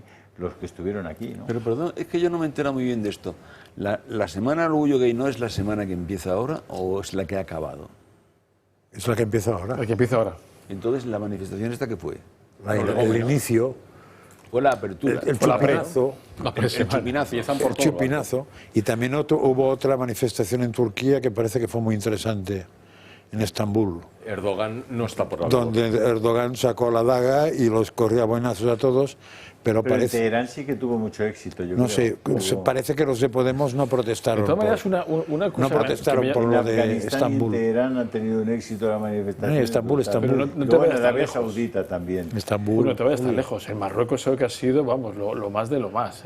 Pero no suena lo de Estambul, ¿o qué? Pero a mí me llama la atención una cosa, es decir, estaba Yolanda Díaz y estaba Urtasun. Sí. Y lo que me pregunto es, oye, acaban de mandar a Santos Cerdán a prisión. ¿A cuál? ¿Así? Prisión provisional comunicada y sin fianza. Santos Cerdán se va para la cárcel, no sé si va a Soto del Real, sabremos a qué prisión lo envían. Es para no ir a verle. Imaginamos la situación personal. ¿Incomunicada o comunicada? Comunicada, la situación personal de alguien que hasta antes de ayer tenía una acumulación de poder extraordinaria en España, que era de la máxima y absoluta confianza del presidente del gobierno. En este momento va a ser trasladado, y os aseguro que esos traslados no son agradables, a una prisión probablemente cercana a Madrid. Digo que no son agradables porque cuando hablas con las personas que han estado en prisión te explican que el peor momento es cuando les meten en una especie de furgón. Dentro de ese furgón hay unas celditas más o menos de la anchura de mis hombros, metálicas. Ellos van esposados dentro de esas celdas, les cierran completamente por delante esa celda donde les han introducido, y a partir de ese momento van durante el camino golpeándose con las paredes de ese pequeño recinto y sufriendo el rigor del calor que tengan que sufrir. Y de la terrible humillación que supone para esas personas que cuando llegan a prisión son desnudadas, son cacheadas, se les indican cuáles son sus derechos a partir de ese momento y pasan a ser ciudadanos sin ningún privilegio y sin ningún derecho. Imaginaos en qué situación psicológica puede estar en este momento Santos Cerdán, a quien yo desde luego no le deseo ningún sufrimiento. Más bien le deseo que él sea capaz de ayudarnos a todos los españoles explicándonos qué es lo que sabía de todo ese asunto el presidente del gobierno y así nos libre de la situación política terrible en la que nos encontramos los españoles, de desestabilización institucional completa. En fin, ánimo, señor Cerdán. Bueno, Santos Cerdán es el culpable, al margen de las fechorías que haya cometido con el trío Calavera, es el culpable de que el Partido Socialista le haya entregado el poder en Navarra a Bildu. Es el culpable del acuerdo. Acordados que Santos Cerdán es el que firma con Puigdemont en Waterloo el famoso acuerdo entre Junts y el Partido Socialista. Santos Cerdán es el que, por tanto, propicia la ley de amnistía por seguimiento y aceptación de la exigencia de Junts, de tal manera que Santos Cerdán es clave en toda la política del sanchismo. Es la clave, no es clave, es la clave, la llave fundamental de todo esto, ¿no? Ahora, curioso que es la primera vez que Anticorrupción pide la entrada en prisión de uno de los miembros del famoso Peyo. No lo pidió con Koldo, no lo pidió con Ábalos y un juez lo mete para adentro, ¿no? En 2 horas desde que se ha solicitado por la Fiscalía. Destrucción de pruebas, no sé. O sea, no es curioso y ahora vamos a ver si Cerdán es realmente un verso suelto y es un Barrio Nuevo que aguanta firme en silencio, o lo decías tú, calor, humillación, recuerdo desolación. Que él mismo había pedido que hoy se retransmitiera por televisión y se grabara. Bueno, es que tener en cuenta una cosa, al margen de la importancia política que yo acabo de señalar sobre Santos Cerdán, es el único que yo sepa de los 3 del Peyot, vamos, de los 3 del Peyot, no, el Peyot eran 5, el Peyot eran estos 3 más Begoña y Sánchez, no nos olvidemos que el Peyot, bueno, pero es el único que yo sepa al que hay pruebas de pillarlo infraganti recibiendo dinero. Es decir, que en este caso sí hay declaraciones, hay varias declaraciones, no solamente la de Aldama, que lo dice, que le entrega la pasta, sino que hay varias. Por lo tanto, las declaraciones en contra que hacen que las pruebas sean muy contundentes contra él en cuanto a la entrega de dinero están bastante claras. Bueno, hablan del cabecilla de la red criminal en el propio juez. Marien Vallejo. ¿Qué tal, Julio? Bueno, pues es la noticia del día, ¿no? Que finalmente, a diferencia de Ábalos y de Koldo, Santos Cerdán sí que va a entrar en esa prisión provisional comunicada y sin fianza. Todavía no han salido los vídeos de esa declaración, pero sí que hemos ido a lo largo de la mañana conociendo lo que le ha dicho al juez. Ha asegurado Santos Cerdán que se siente víctima de una persecución política porque dice que lo único que ha hecho ha sido facilitar gobiernos progresistas y que solo por ese motivo es por lo que está siendo ahora mismo investigado y ahora enviado a prisión. Afirma que gracias también a su relación con el empresario Anchón Alonso, que también está siendo investigado, consiguió el apoyo del PNV para esa moción de censura que hizo que Mariano Rajoy fuese quitado del gobierno y de la Moncloa. Sí que ha dicho que va a pedir una prueba pericial por los audios porque dice que no reconoce el contexto de esos audios de la UCO, de ese informe de la UCO que salió, porque no son conversaciones enteras sino que están fragmentadas. Entonces dice que ahí no se reconoce y que va a pedir ese informe pericial. También asegura que está imputado por el fango y por su foto y por las conversaciones que ha ido manteniendo estos meses con los de Junts, que ahora sabemos que ese papel es Zapatero.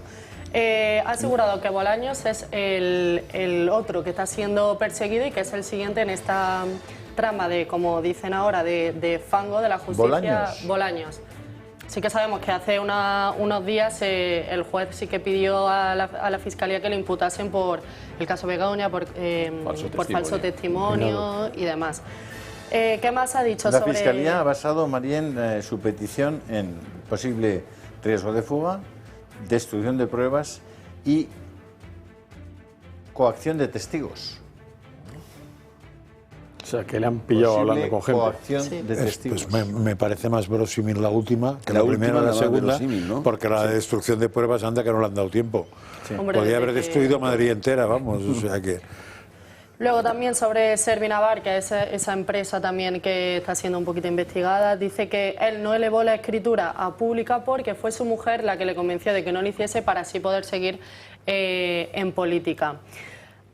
Moncloa, por lo visto, a otro medio de comunicación sí que ha hablado, sí que desde el gobierno han dicho que le ha parecido esa declaración y han asegurado que no cambia en absoluto el rumbo del gobierno, que no se plantean un adelanto electoral ni tampoco la dimisión del presidente, con lo cual desde el gobierno aseguran que no va a cambiar esto en absolutamente nada. El gobierno ha dicho, Marien, también que sobre la posible entrada en prisión de Cerdán, dice el daño ya está hecho, no importa dónde expíe sus culpas. O sea que le zurzan. Básicamente. Eso es interesante por si hay reacción. Se le complica mucho la cosa. Porque la gente cuando la deja estirada, hasta ahora todos los escándalos que han acabado con el partido político que los ha propiciado han sido por un damnificado, siempre. O damnificado al que le has dejado de dar el dinero que le estabas prometiendo o que le has dejado más tirado que un chorizo en una cárcel cualquiera. Mientras tanto recuerdo, por si no, bueno, no sé si lo hemos comentado durante el programa, pero que han entrado a desvalijar y a robar en la casa de la madre de Koldo, en Benidorm. Probablemente es una casualidad, ¿no? Sí. Sí. Y que se han llevado 50 euros que tenía ahí en la mesica. Y o puede ser peor, que no se han llevado ni 50 euros. De San Antonio. A veces pasa que no se llevan ni 50 euros que hay en la mesita. Sí, ¿tenemos más información, Marien, de última hora? De Santos Cerdán, nada, lo de prisión y bueno, a ver ahora las diferentes reacciones que siga habiendo al día y ver qué pasa con Bolaños, porque ha sido el nombre que Santos Cerdán ha dicho, que según él va a ser el siguiente, así que veremos a ver también qué pasa. Pero eso se entiende, diríamos, para intoxicar el tema. Sí, porque, pero ese sí que sería el primer ministro como tal. Sí, pero no es la típica acusación de alguien que dice yo eso lo hice con Bolaños, sino que dice ahora han ido por mí y el siguiente por qué van es Bolaños, que es evidente que hay el tema ese que sea de la posible imputación, con lo cual yo entiendo que eso más bien es para enfangar toda la cosa y meterlo en el paquete de soy una víctima de la derecha maldita, del fango. Pero hay dos personajes. El que le haya señalado a Bolaños imaginó que lo que va diciéndole es que ahora vaya por ti. Él. Pero porque es que hay dos personajes, yo creo que antes que Bolaños, que son el ministro canario, que era presidente de Canarias, y la Balear. Y la que entonces era presidenta Balear y ahora número 3 del Estado, la presidenta de las Cortes, ¿no? Y yo creo que estos van en el siguiente gran informe de la UCO. Y según parece lo que son los que... Según lo que se filtra, hay más materia que con Cerdán. O sea que cuando salga la cosa es una semanita. Imaginaos la situación anímica que tienen que tener toda la lista interminable de personas que están involucradas. Que contribuyeron, claro, los que contribuyeron. Desde el COVID prácticamente. Y aguantando la respiración, todas las territoriales que hayan sido puestas directa o indirectamente por Cerdán. Porque lo normal sería investigar a todas esas territoriales, porque evidentemente cuando él, y lo explica muy bien el alcalde de León, ¿no? Es decir, cuando él van a por él y él son la primera y la única que aguanta en el envite, dice, es que esto no me sorprende nada, estos eran los métodos que usaban conmigo. Entonces vamos a ir revisando uno por uno los nombramientos, a ver en esas demarcaciones, en esas provincias, qué es lo que hay, ¿no? Y la empresa más implicada en todas estas mordidas y construcciones, etcétera, que se llama Acciona, el señor Entre Canales, ¿no corre el riesgo de destrucción de pruebas? Se ha limpiado las manos, ha dicho que ellos no tenían nada que ver. Bueno, han despedido al directivo. Sí, que por eso que eran subordinados que iban por libre. Por libre. Sí, claro. Pero ha dicho que nadie con ese apellido tuvo nada que ver con nada de nada. Pero vamos a ver, es que en el sistema matricial, en el que un director general es como si fuera un consejero legado, puede producirse. El tema es que Acciona vuelve a salir implicada en tanto en cuanto era patrocinador de los cursos o de las actividades de Begoña. Y ahí ya no era Construcción España, ahí era Acciona Holding. Sí, hay una noticia hoy de las muchas que había hoy en la prensa que yo he leído, no las que hablaban de eso que decías tú antes. En el debate, el exdirector general de Carreteras le cuenta todo a la UCO. O sea que ese parece que tenía música para cantar suficiente. Pero este también lo digo porque eso está encausado, tiene un el que han entrado en su casa. Y le han registrado la casita, sí. Y Pardo de Vera le encuentran 15.000 fotos, que no sé qué tiene lo de 15.000 fotos. Pero vamos, lo del exdirector general de carreteras tiene que ver con lo que decías tú de las territoriales y con lo que decía Julio de todos los que han colaborado. Porque estos yo creo que saben perfectamente que les va a defender una tía mía, que nadie se va a comprometer con ellos, es decir, que los van a dejar más tirados con chorizo. De todas formas, el comportamiento para estudiar y más interesante sin duda es el de Santos Cerdán. Es decir, daros cuenta que Santos Cerdán renuncia al aforamiento especial, además. Es decir, a su escaño de diputado. Claro, renuncia a su acta de diputado, por tanto, al suplicatorio, etcétera, ¿no? Luego él va libremente diciendo que quiere declarar, no sé qué, sabría, su abogado sabría, imagino, que hoy podría salir directamente para el trullo, oye, y el tío, no obstante, ha seguido. ¿Y cómo te explicas eso? Y se ha metido. Eso es lo que yo tengo, me mosquea, ¿no? Y ahora no sé en qué contexto ha mencionado Bolaños. Tú lo has dicho, ¿no? Que ha dicho algo de Bolaños. No, ha dicho ella. De Bolaños ha dicho que es el otro perseguido por esta campaña de fango de la justicia al gobierno de Sánchez. Pero lo ha dicho él hoy. Sí, el contexto es el que he dicho yo, pero puede ser que la interpretación sea la que has dicho tú. Claro, yo eso es lo que hemos estado leyendo, porque ya digo, lo que es la declaración en vídeo todavía no se ha filtrado. Que eso supongo que empezará a hacerse ya esto. Sí. Bueno, cuando legue a las partes, ¿no? Sí. Bueno, teóricamente no se podrá filtrar porque él pidió la declaración pública y como está en la fase secreta del sumario, teóricamente no se debe filtrar. Pero ¿no? si lo mandaron a las partes... Bueno, él lo que pidió fue que se retransmitiese por todas las televisiones, que eso es lo que no se puede, pero luego lo que es filtrar en vídeo siempre ha sucedido en cuanto llegan a las partes. Si es causa secreta, todavía no se pasa a las partes. Claro. Si no se pasa, no hay filtración. Porque en el momento que se pasa, una parte lo filtra y puede ser que incluso lo cobre. Sí. A menos lo cobra políticamente. Económicamente ya no lo sé.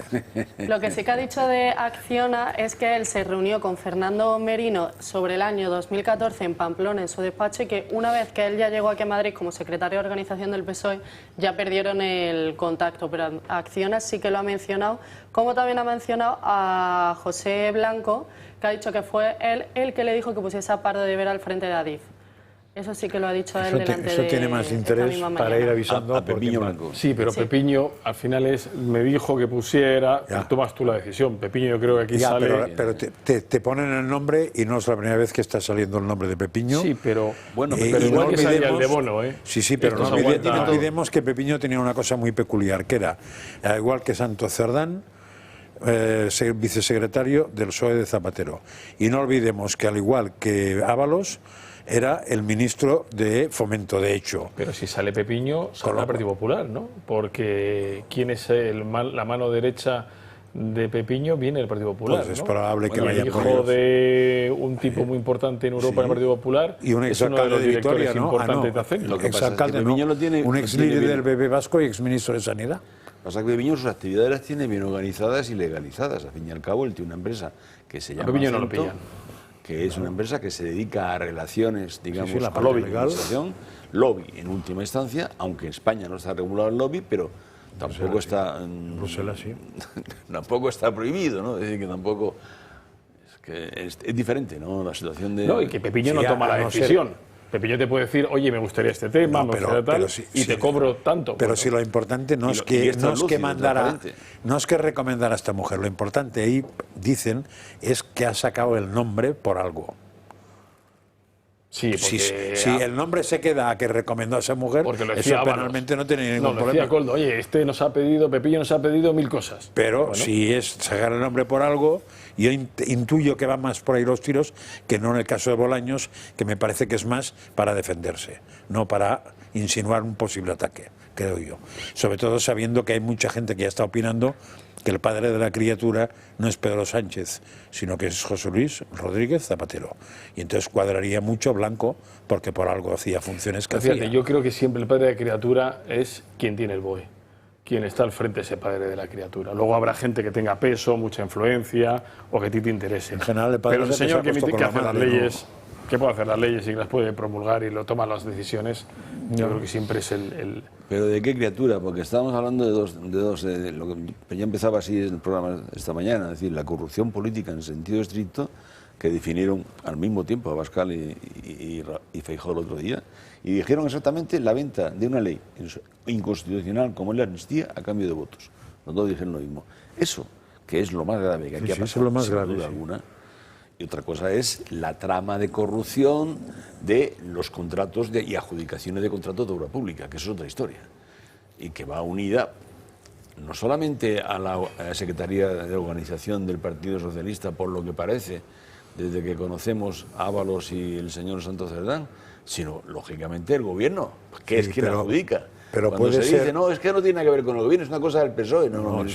Pero puede ser que el tema de la amnistía se explique mucho en el sentido de, como nuestro objetivo es otro, que es concretamente hacernos de oro todos y robar, blindarnos digamos, de cara al futuro, exactamente, robar y blindarnos de cara al futuro para que no nos pase nada, para eso hay que mantener el gobierno. ¿Cuánto cuesta una amnistía? Me da igual una amnistía que una ejecución pública de la ayatolá de Montserrat, ¿verdad? Absolutamente igual. Es decir, esos señores, claramente, yo alguna vez lo he dicho aquí y estoy convencido de que así como el PSOE de Felipe era un PSOE que algunos o muchos se iban desviando porque caían en la tentación, en ese caso la tentación estaba antes. Y esos señores ya cuando ocupan el poder ya saben para lo que lo ocupan y están dispuestos para forrarse a hacer cualquier cosa porque no tienen ningún principio. Zapatero que Santos Cerdán ya estaría prácticamente incapacitado para poder seguir manteniendo sus viajes a Suiza y se fue él ayer a Suiza para avisar a Puigdemont que ya no iban a tener a Santos Cerdán como interlocutor?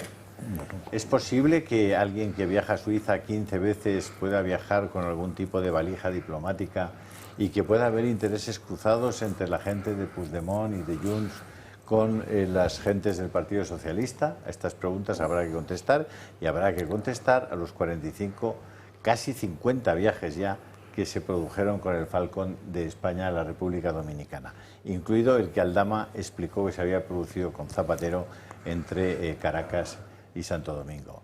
Bueno, mientras tratamos de averiguar eso y mientras se produce ya el traslado, probablemente no sabemos aún a qué prisión de Madrid de Santos Cerdán, y esperando ver cuáles han sido las declaraciones de Santos Cerdán, pues nos despedimos de ustedes. Marien, muchísimas gracias. Miguel Robledo, muchas gracias. Profesor Ferrandis, muchas gracias. Profesor Trillo, profesor Francás, que sean ustedes muy felices y recuerden que lo más preciado que tenemos y que aquí vamos a defender siempre es a nuestros niños y lo vamos a seguir haciendo, caiga quien caiga. Hasta pronto. Muchas gracias.